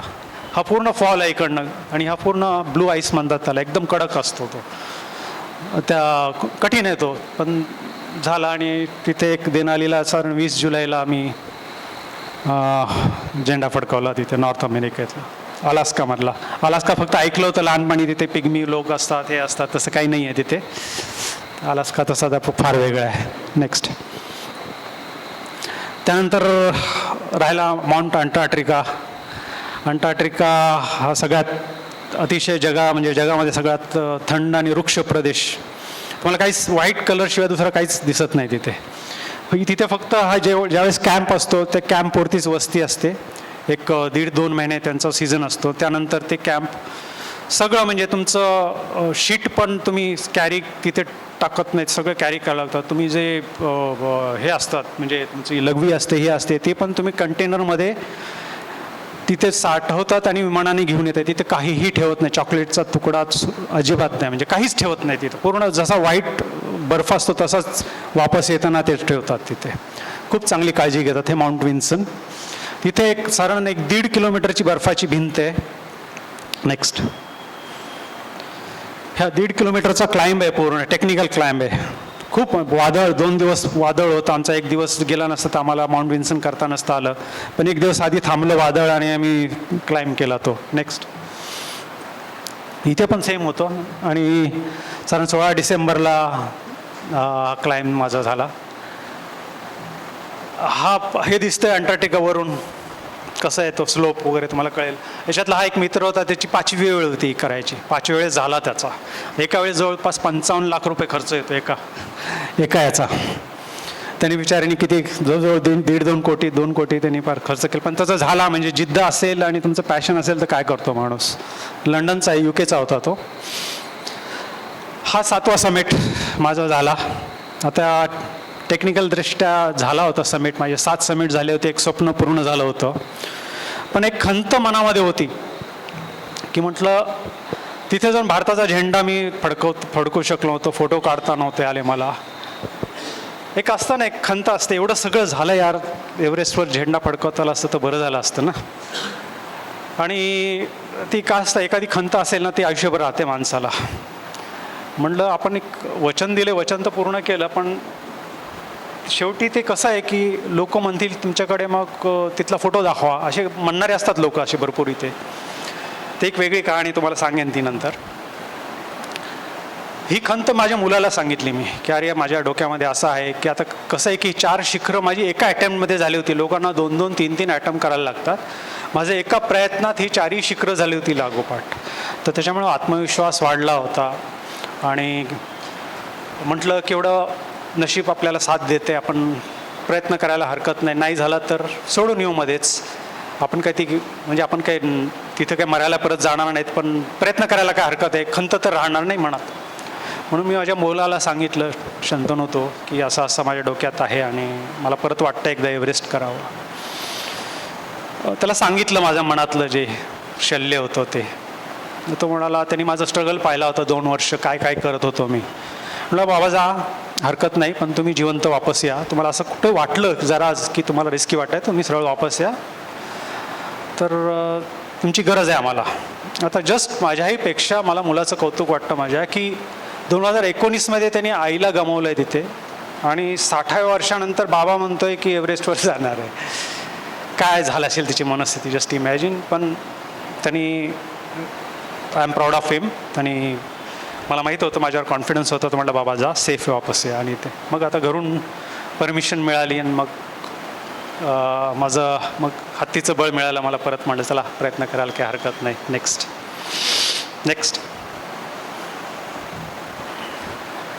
हे त्याचे रेकॉर्डचे सर्टिफिकेट आहेत. Oldest mountaineer climb Denali, oldest Aconcagua, oldest 4-5 याच्यामध्ये माझा द फर्स्ट इंडियन या वयात करणारा. नेक्स्ट हा शेवटी एव्हरेस्ट राहिला, एव्हरेस्ट माउंटेन. मग नंतर घरून परवानगी मिळाल्यानंतर मग साधारण परत 3 एप्रिलला परत चालू केलं मी. काठमांडूला निघालो. नेक्स्ट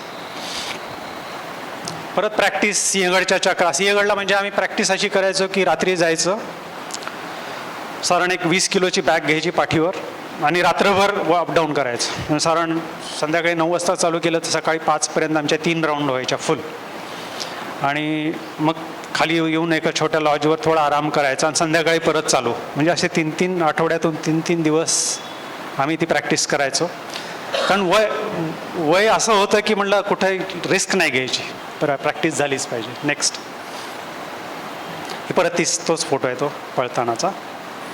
असं करून आम्ही काठमांडूला गेलो.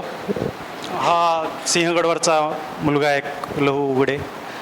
हा स्वप्नील जो दुर्दैवानं आमच्याबरोबर होता आणि माझ्यावर त्यांनी हनुमान तिब्बा क्लाइंब केलं होतं, पण दुर्दैवाने यावेळेस त्याची डेथ झाली.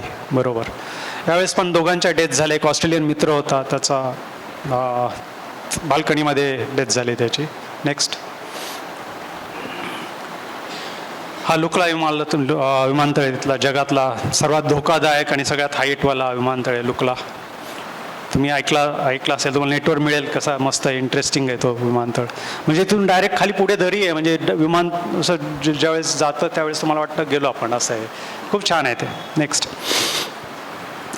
तिथे जाताना माझ्या बऱ्याच दिवसापासून एक डोक्यात होतं की अंजलीचं एक स्मारक असावं तिथे. तर तिथे एक थुकला म्हणून जागा आहे on the way base trek रूटवर. एक 5-6 दिवसांच्या ट्रेकनंतर 6व्या दिवशी तो जागा लागते. तिथे अंजलीचं स्मरणार्थ मग मी तिथे एक प्लेट केली. ती कायम आता इतर गिर्यारोहकांना मार्गदर्शन करत राहील. तिथं बऱ्याच जणांचे स्मारक आहेत, ज्यांनी एव्हरेस्टवर जाताना जे मृत्युमुखी पडले त्यांचं स्मारक बऱ्याच जणांचे आहेत. तिथेच एका ठिकाणी मी त्याचं प्लेट लावली. नेक्स्ट त्यानंतर हे एव्हरेस्ट बेस कॅम्प, हे असे कॅम्प्स, म्हणजे पूजा सेरेमनी, म्हणजे तिथे पर्वताला देवताला आवाहन करून आम्ही निघतो. नेक्स्ट त्यानंतर परत आईस प्रॅक्टिस, परत वॉल वर्क. आणि तुमचं जर 40 ते 45 दिवस आधी पहिल्या स्लाईडमध्ये दाखवलं होतं, 40 ते 45 दिवस तुम्हाला ही अशी प्रॅक्टिस करायला लागते वॉलची वगैरे. नेक्स्ट आणि त्यानंतर एक परत लोबुशी आहे. तिथे एक ॲक्लिमटायझेशनसाठी एक टेक्निकल पिक करायला लागतो. तिथं आयलंड पिक किंवा टेक्निकल पिक असं दोन्ही पिक एक पिक असतं. ते पिक त्याच्यामध्ये हे दुसऱ्यांदा केलं मी पिक. पहिल्यांदा तिसऱ्यांदा म्हटलं तरी चालेल. पहिल्यांदा ते अर्थक्वेक झाल्यामुळे माझं झालं नाही. नंतर आम्ही दोघांनी केलं आणि यावेळेस ते प्रॅक्टिस म्हणून केलं. नेक्स्ट परत कुंभू आईसफॉल हे सगळं. नेक्स्ट आता ही सगळं प्रॅक्टिस झाली, हे झाली आणि त्यानंतर एक नवीन संकट माझ्यावर उद्भवलं. ते मला गाऊटचा त्रास झाला. आता गाऊट तुम्हाला कदाचित माहीत असेल कसं पेन असतं, जबरदस्त. म्हणजे एकदा अटॅक आला की 4-5 दिवस तो तुम्हाला खूप त्रास देतो. आणि बरोबर 6 म्हणजे आमचं 19 तारखेला काहीतरी जायचं ठरलं पहाटे, म्हणजे 1 वाजता. आणि 12 तारखेला मग गाऊटचा त्रास चालू झाला. म्हटलं आता काही खरं नाही, माझं काही एव्हरेस्ट होत नाही यावेळेस. पण म्हटलं नाही, इथपर्यंत आपण जवळजवळ 2 वर्ष काहीही त्रास नव्हता, एवढे शिखरं केले, इथपर्यंत आलो आहे. लोबूचे पीक केले, हाईट गेन केली, कॅम्प 2ला जाऊन वापस आलो आहेत. एवढ्यासाठी काय देव आपलं काही करणार ऐकेल तो. मग पूर्ण म्हणजे स्वयंसूचना असतात, अंतर्मनाला दिल्या. म्हटलं पॉझिटिव्ह ॲटिट्यूड ठेवून म्हटलं छान होईल, काही होणार नाही. आणि 18 तारखेला म्हणजे लिटरली संडासला रांगत जायचो मी, रांगत म्हणजे 3-4 दिवस एवढा त्रास होता तो माझ्या गोट्याला. आणि एव्हरेस्ट चढायचं आहे. जस्ट इमॅजिन, एक पहिला फ्लोअर चढता येत नाही तुम्हाला आणि तुम्हाला एव्हरेस्ट चढायचं आहे. Just imagine.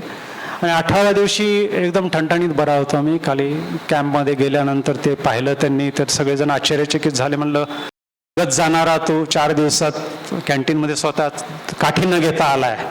म्हणजे नशीब तुम्हाला देतं साथ. तुमचा जर प्रयत्न असेल, जिद्द असेल, पॉझिटिव्ह ॲटिट्यूड असेल, तर नशीब तुम्हाला बरोबरच साथ देतं. नेक्स्ट ती वॉल. हे कॅम्प 2ला आम्ही गेलो त्यावेळेस माझ्या एक मित्राचं फ्रॉस्ट बाईट झालं, त्याचे 2 नंतर बोटं कापायला लागली.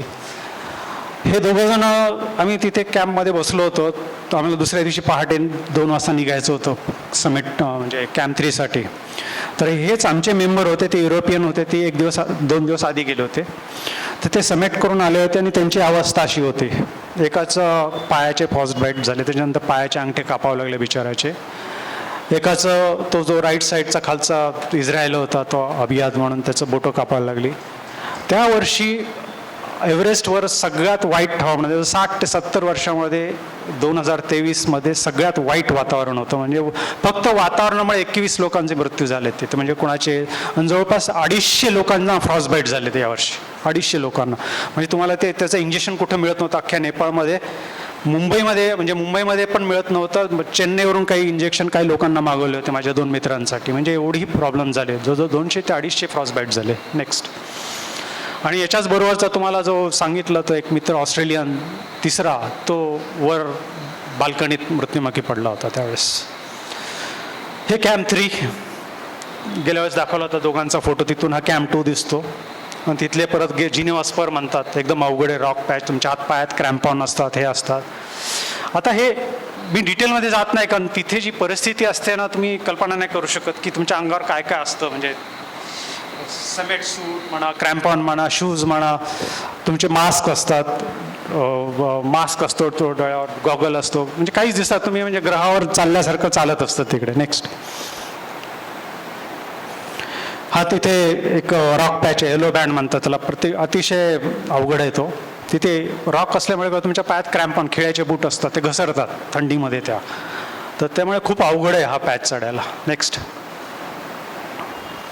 हे कॅम्प 4 डेथ झोन, आधी बोललो त्याप्रमाणे. नेक्स्ट. काय झालं, मला 2019मध्ये मला स्लो ब्लाइंड झाला होता. तो झाला होता साधारण एक 8,400 मीटरवर. म्हणजे साधारण साऊथ समिटच्या पुढे माझा डोळा ब्लाइंड झाला, एक पूर्ण ब्लाइंड, म्हणजे काहीच दिसत नव्हतं, शून्य. एका ब्लाइंडनी मी समिट करून अंजलीपर्यंत आलो होतो आणि तिथून तशा अवस्थेत मी खाली आलो होतो. यावेळेस मला डाऊट होता की माझा परत डोळ्याचा प्रॉब्लेम होणार. पण एक इच्छा होती की नाही, डोळा एक ब्लाइंड झाला तरी आपण समिट करून वापस येऊ. कारण त्या डोळ्याचा स्नो ब्लाइंडनेसचं कसं आहे की ते ॲटमॉस्फिअर प्रेशरमुळे तुमच्या नर्व्स दबली जाते त्या रेटिनावरची आणि तो पूर्ण ब्लाइंड होतो. आणि साधारण 48 ते 60 अवर्समध्ये तुम्ही जर खाली नेत आलात नॉर्मल लेवलला, तर तुमचं पूर्ण कायमचा ब्लाइंड होऊ शकतो डोळा. तर म्हटलं एका डोळा खराब झाला, आपण तोपर्यंत वापस येऊ म्हणून मी परत पुढे हळूहळू चालू केलं. गेल्या वेळेच्या आठवणी जागृत झाल्या माझ्या, कारण अंजलीला साऊथ समिटवर सोडलं होतं, त्या जागेवर प्रणाम केला आणि पुढे चाललो तर नंतर कळालं की माझा उजवा डोळा पण ब्लाइंडकडे चालला आहे आणि हळूहळू साधारण हिलरी स्टेपमध्ये जाईपर्यंत तो साधारण 60% ब्लाइंड झाला. 40% विजन होती माझी. एक डोळा पूर्ण गेलेला, एक डोळा 40% राहिलेला, काहीच दिसत नव्हतं. पण तरी म्हणलं तर माझ्या शेर्पाला की तुझा येलो बूट दिसतोय. मी तुझ्या येलो बूटवर, आमचा 8-10 फुटाचं अंतर होता, त्याला म्हणलं 4 फुटावर अंतर घेतलं क्लिप करून आणि म्हणलं तुझं बूट दिसतोय मला बुटावर, मी तुझी इथं पाय ठेवेल, तिथं पाय ठेवतो. मी असं करत पुढे चाललो. नंतर हिलरी स्टेपच्या तिथे माझा फॉल झाला. काहीच दिसत नाही, कारण आता हे सरळ चढणं नाही आहे ना, चढणं उतरणं आहे पूर्ण बर्फाच्या याच्यामध्ये. पाय घसरला, मी हिलरी स्टेपमध्ये खाली पडलो साधारण 6 फुटावर. म्हणलं संपला सगळा विषय. नंतर थोडा भानावर आल्यानंतर बघितलं माझ्या बाजूला ती डेड बॉडी होती. मी आता कोणीतरी एक डेड बॉडीचा उल्लेख केला, किती डेड बॉड्या बघितल्या, भरपूर बघितल्या, पण ही माझ्या बाजूला बसली होती. मी एकदम शॉक झालो, पण नमन केलं त्याचं आणि नंतर शेर्पाच्या मदतीनं परत मेन रोपला आलो. आता हे सगळं स्ट्रगल आहे, बोलायचं तर अर्धा तास बोलेल त्या स्ट्रगलवर, कसं आलो काय आलो, पण एक थोडक्यात आलो मी सांगतो. आणि तिथून वर चढलो. ती बॉडी नंतर कळालं की माझा मित्र 2019मध्ये एक अमेरिकन फ्रेंड होता, एक डॉन कॅश म्हणून, त्याची डेथ झाली होती अंजलीबरोबर. तो तिथे होता आणि त्याची बॉडी अजून तिथे आहे, ती अजून आहे तिथे. सो ते मला खाली आल्यानंतर कळलं. माझ्या मित्राने सांगितलं अरे तो आपला मित्र आहे तो, म्हणून म्हणलं ठीक आहे काय हरकत नाही. मी त्याला प्रणाम केला आहे. नंतर वर चढलो. नेक्स्ट हा पूर्ण साऊथ समिट आणि ही हिलरी स्टेप आहे. ही ह्या वेळेसचा फोटो आहे. गेल्या वर्षी लाईन पाहिली तुम्ही कशी होती. त्यावेळेस नॉर्मली असे लोक असतात. ते गेल्या वेळेच्या ट्रॅफिक जॅममध्ये तुम्ही पाहिलं असेल की कशी ही होते ती. हा तो क्लाइंब आहे शेवटचा आणि तो शेवटचा टप्पा आहे. तिथे माझा फॉल इथे झाला होता. ही हिलरी स्टेप आहे, हा इथे फॉल झाला होता डायरेक्ट. इथेच इथे बॉडी आहे ती सारण अशी. नेक्स्ट थांब. इथे आज 10:30 वाजता एव्हरेस्टच्या 15 ते 20 मिनिटामध्ये पुढे मग मी एव्हरेस्टच्या सर्वोच्च शिखर एव्हरेस्टवर होतो. शेर्पा समोर पोहोचलो. टेंबा नावाचा शेर्पा आहे तो. आवाज मोठा. अंजली आणि मी जी काय स्वप्न पाहिलं होतं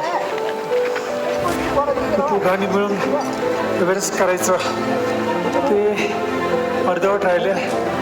ते आज 23 तारखेला पूर्ण झाले. 7 समिट आमचे पूर्ण झालेच होते. तिला मी हे अर्पण करतोय.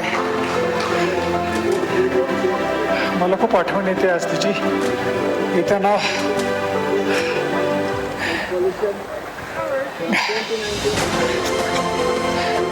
जिथे जिथे आम्ही एकत्र प्रसंग घालवले होते एव्हरेस्ट सर करायच्या वेळेस सगळ्याची आठवण झाली.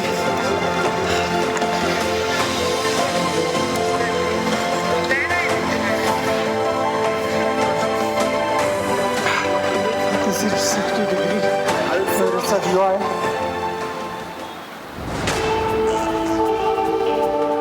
गेल्या वेळेस मी इथून वापस गेलो.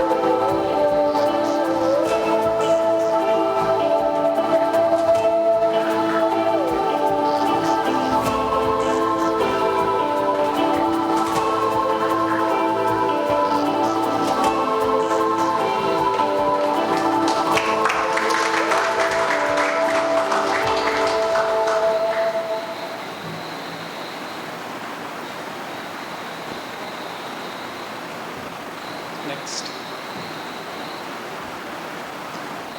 फ्लॅग. नेक्स्ट हे वर्ल्ड रेकॉर्डचे सर्टिफिकेट्स रेकॉर्ड झाले हे सर्टिफिकेट ओल्डेस्ट इंडियन फ्लॅग त्याचं त्यानंतर शिंदे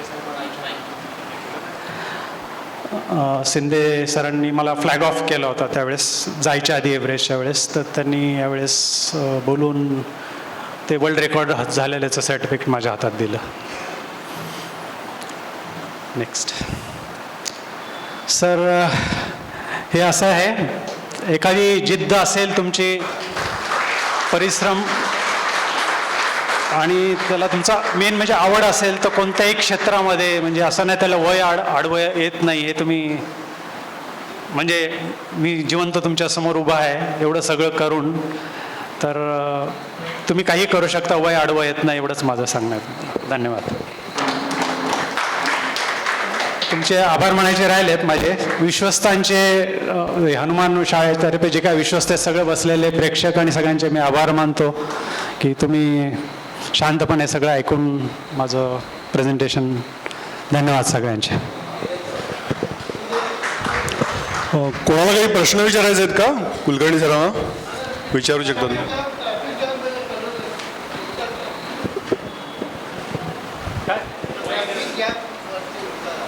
हां, ट्रॅफिक तुम्हाला माहिती ट्रॅफिक जॅम वरती झाला होता, त्यामुळे तो लोकांचा ट्रॅफिक जॅम. हो, लोकांचा ट्रॅफिक जॅम. ट्रॅफिक जॅममध्ये लोक आता ट्रॅफिक जॅमच म्हणतो आम्ही टॉपवरचा, कारण तुम्हाला मागे जाता येत नाही आणि पुढे जाता येत नाही, अडकून बसतं बऱ्याच वेळ. त्याच्यातून बऱ्याच प्रयासाने तुम्हाला ते वापस, खूप टेक्निकल असतं. टेक्निकल म्हणजे जरा एकच रोप असतो, त्याच एक रोपला तुम्ही अँकर केलेलं असतं, 2 अँकर केलेले असतात घसरुणे म्हणून. तर पुढच्या क्लाइंबरला खाली उतरू देण्यासाठी राऊंड मारून त्याचा एक तुम्हाला सेफ्टी तिथं पिन करायची असते. नंतर असा पाय घेऊन तिकडे घ्यायचा, आणि ते फार टेक्निकल आहे. ते तुम्ही प्रॅक्टिस केल्यानंतरच ते तुमचं त्या तुम्ही करू शकता, ते असं होत नाही ते. कारण सगळ्यांनाच कसं असतं, जवळजवळ 30 ते 35 लाख रुपये खर्चाचं जाऊ द्या, तुम्ही जवळपास 2 वर्ष त्याच्यासाठी कष्ट घेतलेले असतात, आणि थोडक्यासाठी ते हुकू नये म्हणून सगळेजण प्रयत्न करतात की बाबा थोडक्यासाठी यातले 1-2 तासासाठी कुठे आपण वापस जाऊया. त्यातले 2-3 वापस आले, ते वाचले, ते गेले असते ते 2-3 वापस. यावेळेस पण माझ्यावरच एक मित्र होता, यंग, खूप चांगला टेक्निकल क्लाइंबर होता. एक गेला, तो पोलीसमध्ये होता, तुम्ही ऐकली असेल न्यूज ती. 34 वर्षाचा होता बिचारा, स्वप्नील म्हणून. तो गेला आणि एकाच फ्रॉस्टबाईट म्हणजे हिलरी स्टेपच्या खाली, हिलरी स्टेप नाही, ते बाल्कनीच्या तिथे पोचला आणि त्याला कळलं की त्याचे हात फ्रीज होत आहेत, फ्रॉस्टबाईट होतोय. तिथून त्यांनी वापस घेण्याचा त्याने आता वापस आला तो. म्हणजे ते डिसिजन घेणं फार महत्त्वाचं असतं. छोटे मोठे डिसिजन हे तुम्हाला हे माउंटन शिकवतात की कुठे कसा डिसिजन घ्यायचा. आता हे मध्ये झाल्यानंतर हे बाकीचं लाईफ एकदम इझी होऊन जातं आमच्यासाठी. काही तुम्हाला मरण बिरण काय नाही. आजकाल छोट्या मोठ्या साठ्या गोष्टी, बाई आली नाही आज, तिनं हे केलं नाही, साफ नाही केलं, अशा छोटे छोटे टेन्शन्स असतात. काहीच वाटत नाही, सगळं असं छान वाटतं.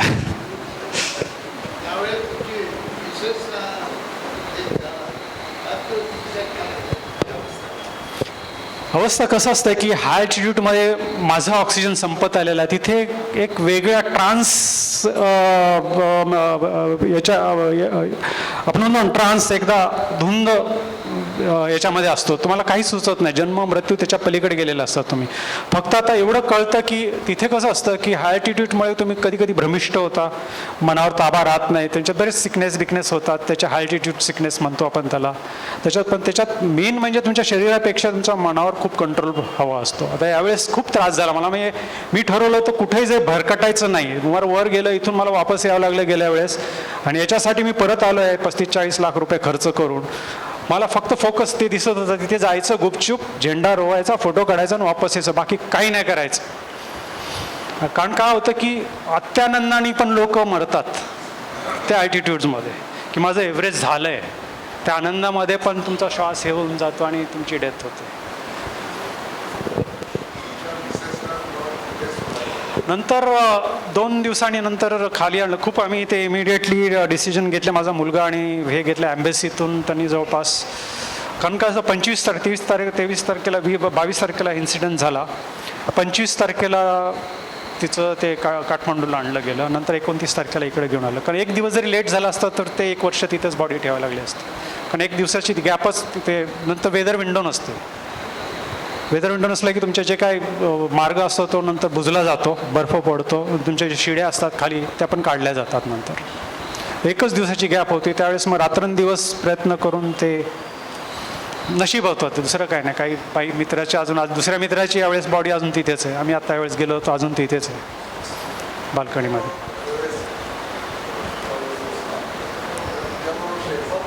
शेर्पा असतो. ते कसं एका सीझनमध्ये एक वेळेस करतात ते.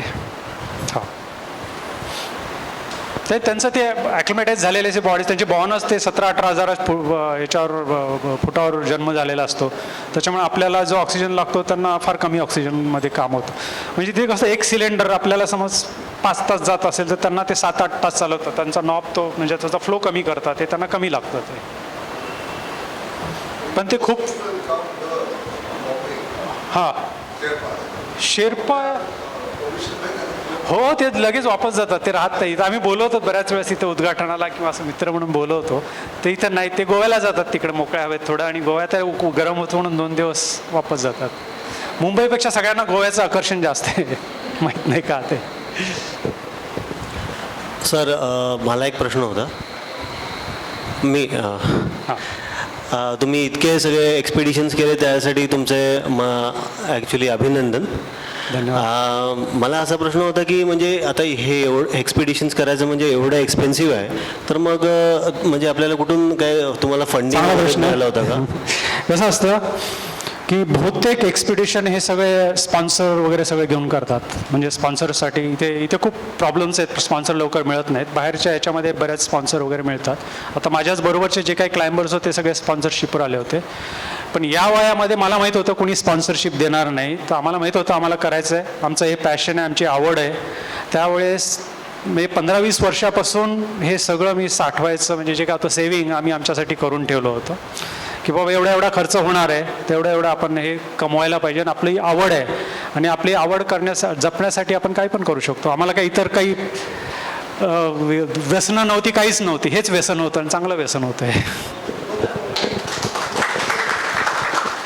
आणि मग हे माउंटेनिअरिंग जे इन्स्टिट्यूट आहे, हिमालयन माउंटेनिअरिंग इन्स्टिट्यूट, ते आपल्याला म्हणजे माउंट एव्हरेस्टपर्यंत ते आपल्याला साथ देतात की? माउंटेनिअरिंग इन्स्टिट्यूट आहे, तिथे फक्त तुम्हाला ट्रेनिंग मिळतं, बेसिक, ॲडव्हान्स, रेस्क्यू वगैरे. त्याच्यापुढे ते काहीही करत नाहीत. काही अपेक्षा पण नसते त्यांचे. ते फक्त तुम्हाला ट्रेनिंग देतात टेक्निकल, की बाबा फिजिकल फिटनेस, टेक्निकल जे काय असतात त्याचे, आणि थिअरटिकल कसे प्रॉब्लेम आले तर कसं फेस करायचं, रेस्क्यू, ते सगळं तुम्हाला पूर्ण शिक्षण मिळतं. तुम्हाला स्वतः तुम्ही लीड करू शकता, स्वतः एक्सपिडिशन अरेंज करू शकता. ते सगळं शिक्षण तुम्हाला तिथे मिळतं. थँक्यू. चांगलं शिक्षण आहे. सगळ्यांनी मी तर म्हणतो कंपल्सरी सगळ्यांना 1 महिना करायला पाहिजे, ते शाळेनं पाठवायला पाहिजे तिकडे. खूप चांगलं आहे ते शिक्षण. आणि खूप मिलिटरीवाले लोक असतात, ते सगळे मस्त छान करून घेतात ते.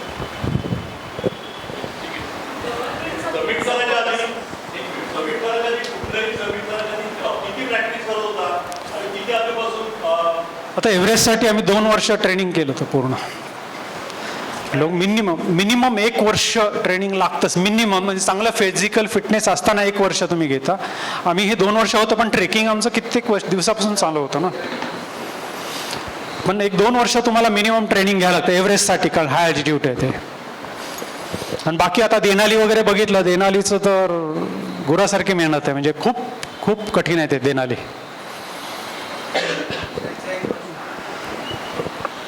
ह्या सगळ्या ट्रेनिंगमध्ये म्हणजे माउंटेनिअरिंग इन्स्टिट्यूट तुम्हाला ट्रेनिंग देते, पण पुढचा जो काही प्रवास आहे, काही गव्हर्मेंट म्हणजे इकॉनॉमिक्स असू दे किंवा काही फॅसिलिटीज असू देत तुम्हाला, म्हणजे तुमचे ते कॉस्ट्युम्स असतात किंवा इतर पण शूज, सगळे एक्सपेन्सिव्ह मॅटर. खूप एक्सपेन्सिव्ह. हां, तर ह्याच्यात आपली गव्हर्मेंट काही त्यांच्यापाशी काही नाही, दुर्दैवानं तिथे नाही आहे. ॲटलिस्ट या खेळामध्ये तर हे खेळ म्हणण्यापेक्षा हे एक पॅशन म्हणून बघितलं जातं, इकडे खेळ म्हणून पाहिला जाईल. इथे फक्त आता ते स्पीड क्लाइम्बिंग म्हणून वॉल वगैरे झाल्या, तिथे आता ते ऑलिम्पिकमध्ये वगैरे सगळे गेलं, तिकडे तुम्ही ते करतात. पण इथे तुम्हाला काहीच मदत मिळत नाही. सगळं तुमचं तुम्हाला करायला लागतं.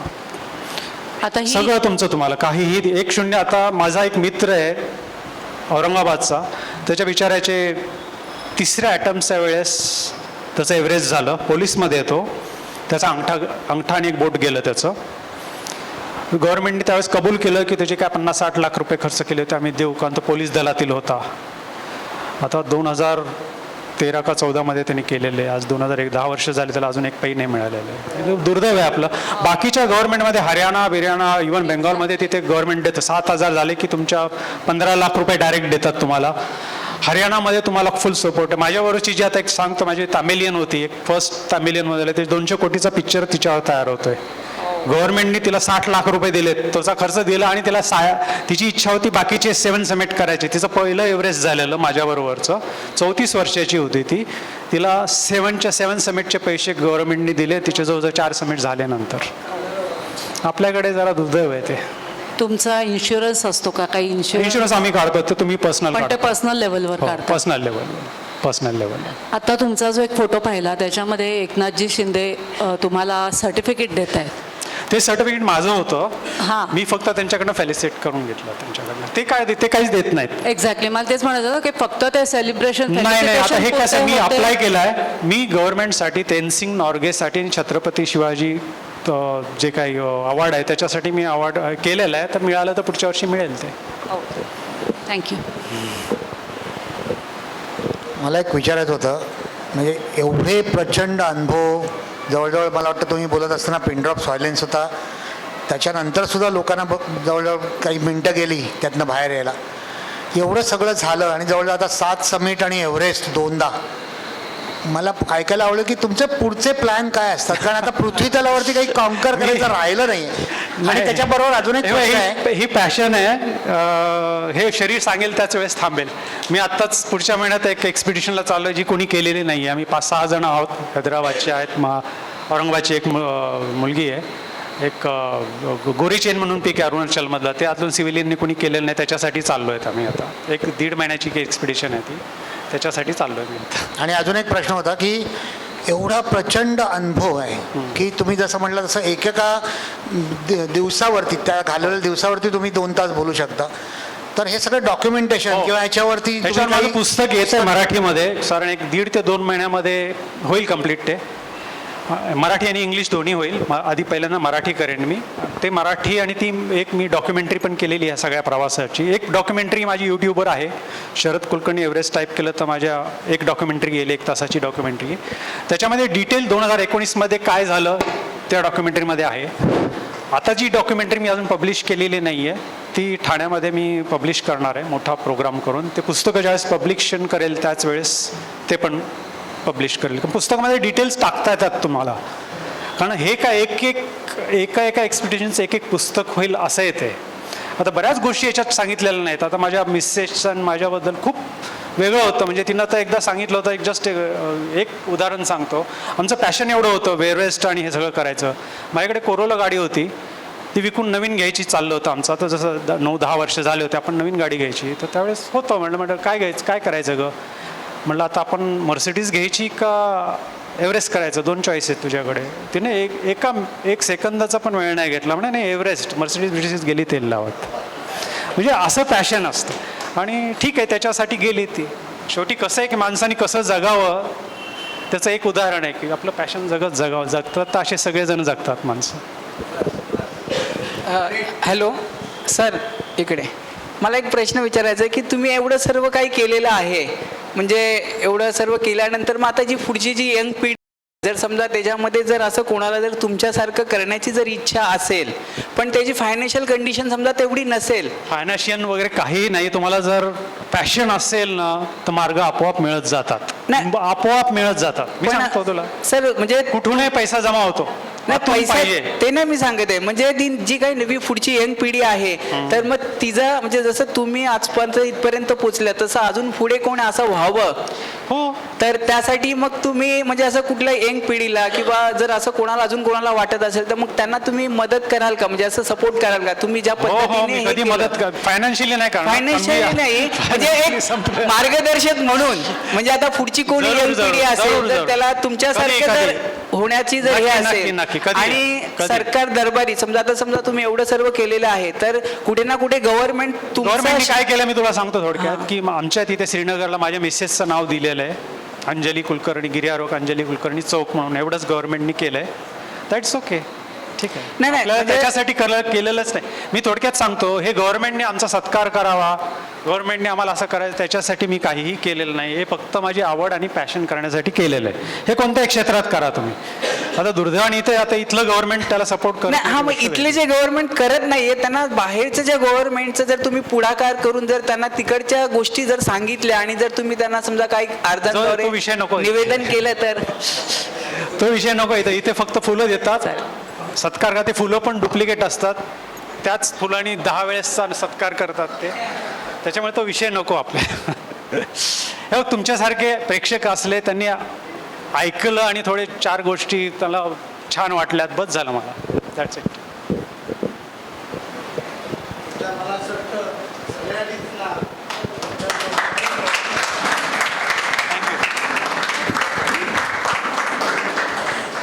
संस्थेच्या सभासद सौ पौर्णिमा जोशी यांना मी आता आभार प्रदर्शनासाठी आमंत्रित करतोय.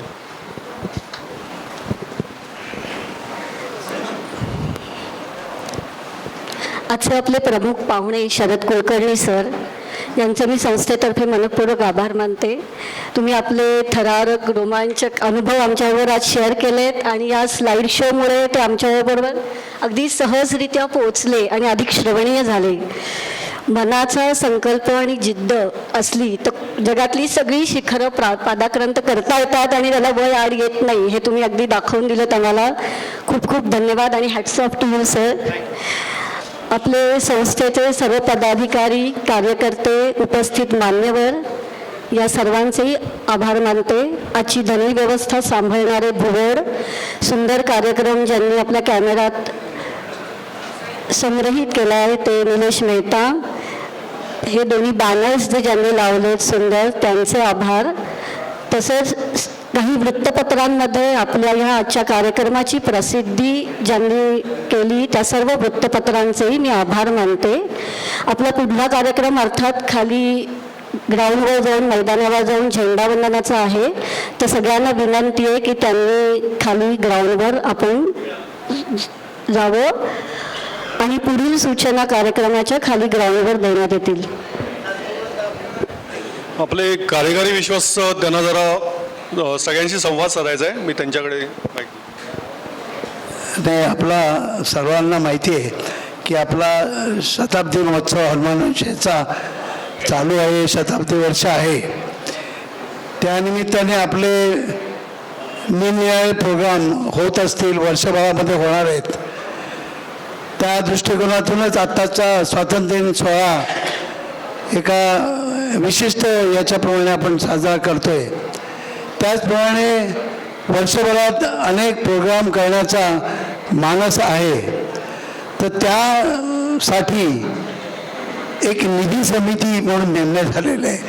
त्या निधी समितीचा निमंत्रक म्हणून या नात्याने मी 2 शब्द सांगतोय की ज्या माजी विद्यार्थ्यांना किंवा ज्यांना सभासदांना देणगी दाखल काही रक्कम द्यायची असेल तर ती श्री समर्थ सेवक मंडळाच्या या संस्थेच्या नावानेच द्या. त्यांना ATGचा आपल्याला हे आहे, सवय आहे तर आपली. परंतु त्याचप्रमाणे हनुमान वंशेसाठी ज्याप्रमाणे आम्ही 2 लाख रुपये खर्चून ग्राउंड तयार केलं, त्याचप्रमाणे वर्षभरात काही गोष्टी आवश्यक असतील त्या सर्व गोष्टी हनुमान वंशेला, हनुमान वंशा ही श्री समर्थ सेवक मंडळाचीच उपशाखा आहे आणि त्या दृष्टिकोनातून फक्त श्री समर्थ सेवक मंडळावरतीच आपण कृपया निधी देण्यात यावा. हे मला मगाशी काही माझ्या विद्यार्थ्यांनी विचारलं म्हणून मी हा उल्लेख करत आहे. धन्यवाद. जे सगळे पहिले उभे आहेत त्यांनी हात वरती करून उभे राहा, म्हणजे त्याच्या मागे तुमची लाईन जी असेल ती स्ट्रेट लाईन मध्ये सगळेजण उभे राहतील. झिगझॅग लाईन नसावी.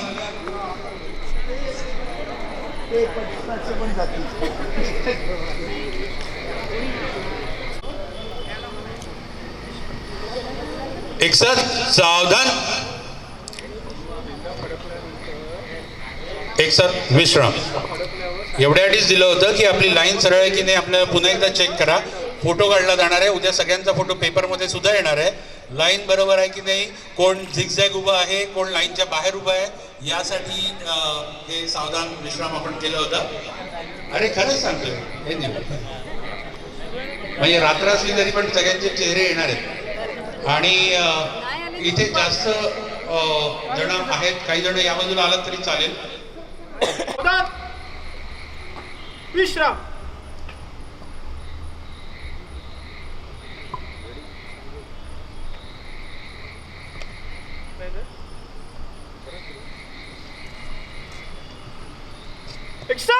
सावधान.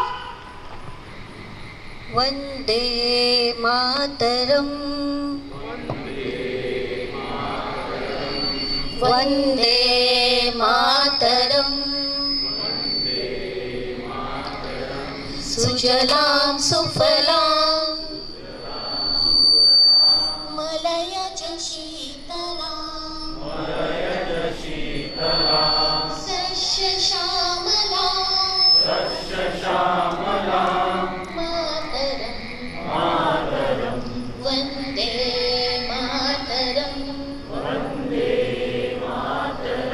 वन्दे मातरं शुभ्रजोत्स्ना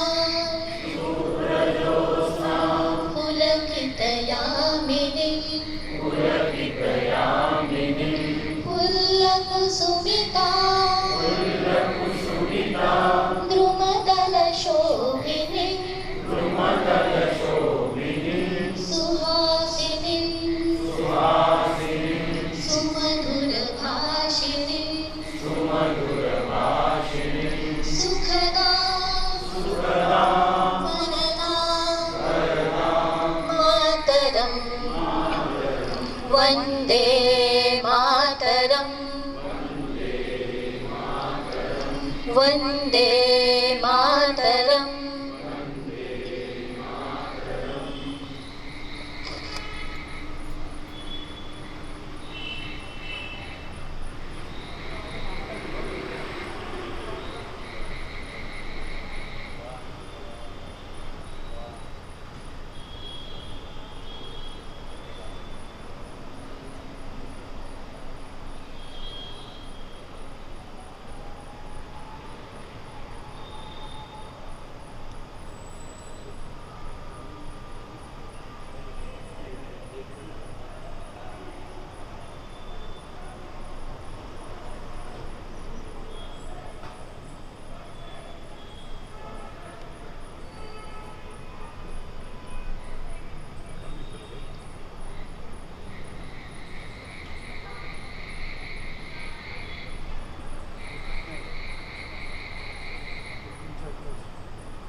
नमस्ते. 1 2 विजयी विश्व तिरंगा प्यारा झंडा ऊंचा रहे हमारा सदा शक्ति सरसाने वाला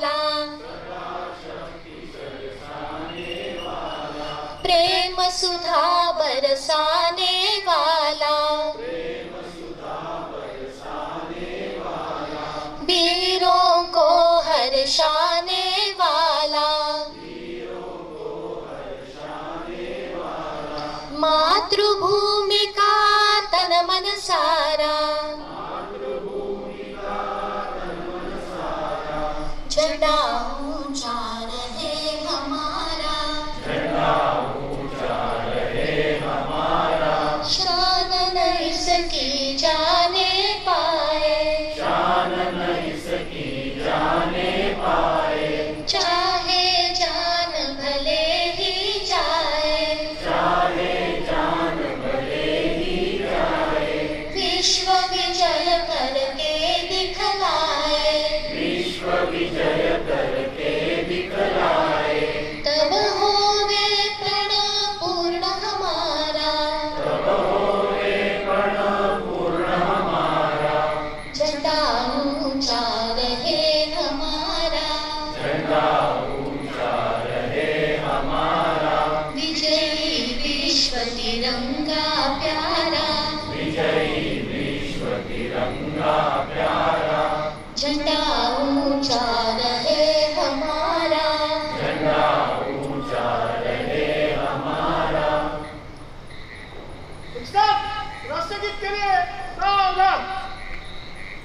जनगण मन अधिनायक जय हे भारत भाग्य विधाता, पंजाब सिंध गुजरात मराठा द्राविड उत्कल वंग, विंध्य हिमाचल यमुना गंगा उज्जल जलधि तरंग, तव शुभ नामे जागे, तव शुभ आशीष मागे, गाये तव जय गाथा, जनगण मंगलदायक जय हे भारत भाग्य विधाता, जय हे जय हे जय हे जय जय जय जय हे।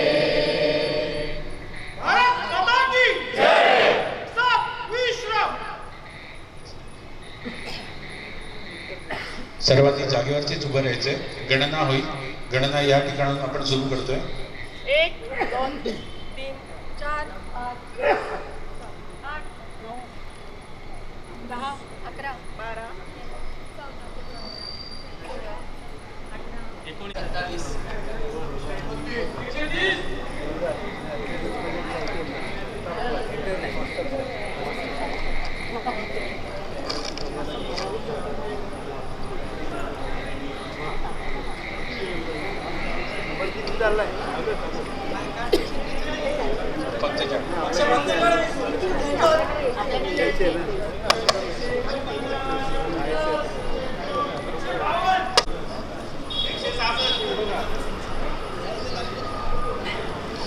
एकाहत्तर घ्या.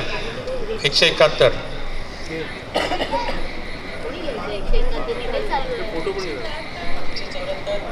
219 220 221 222 223 224 225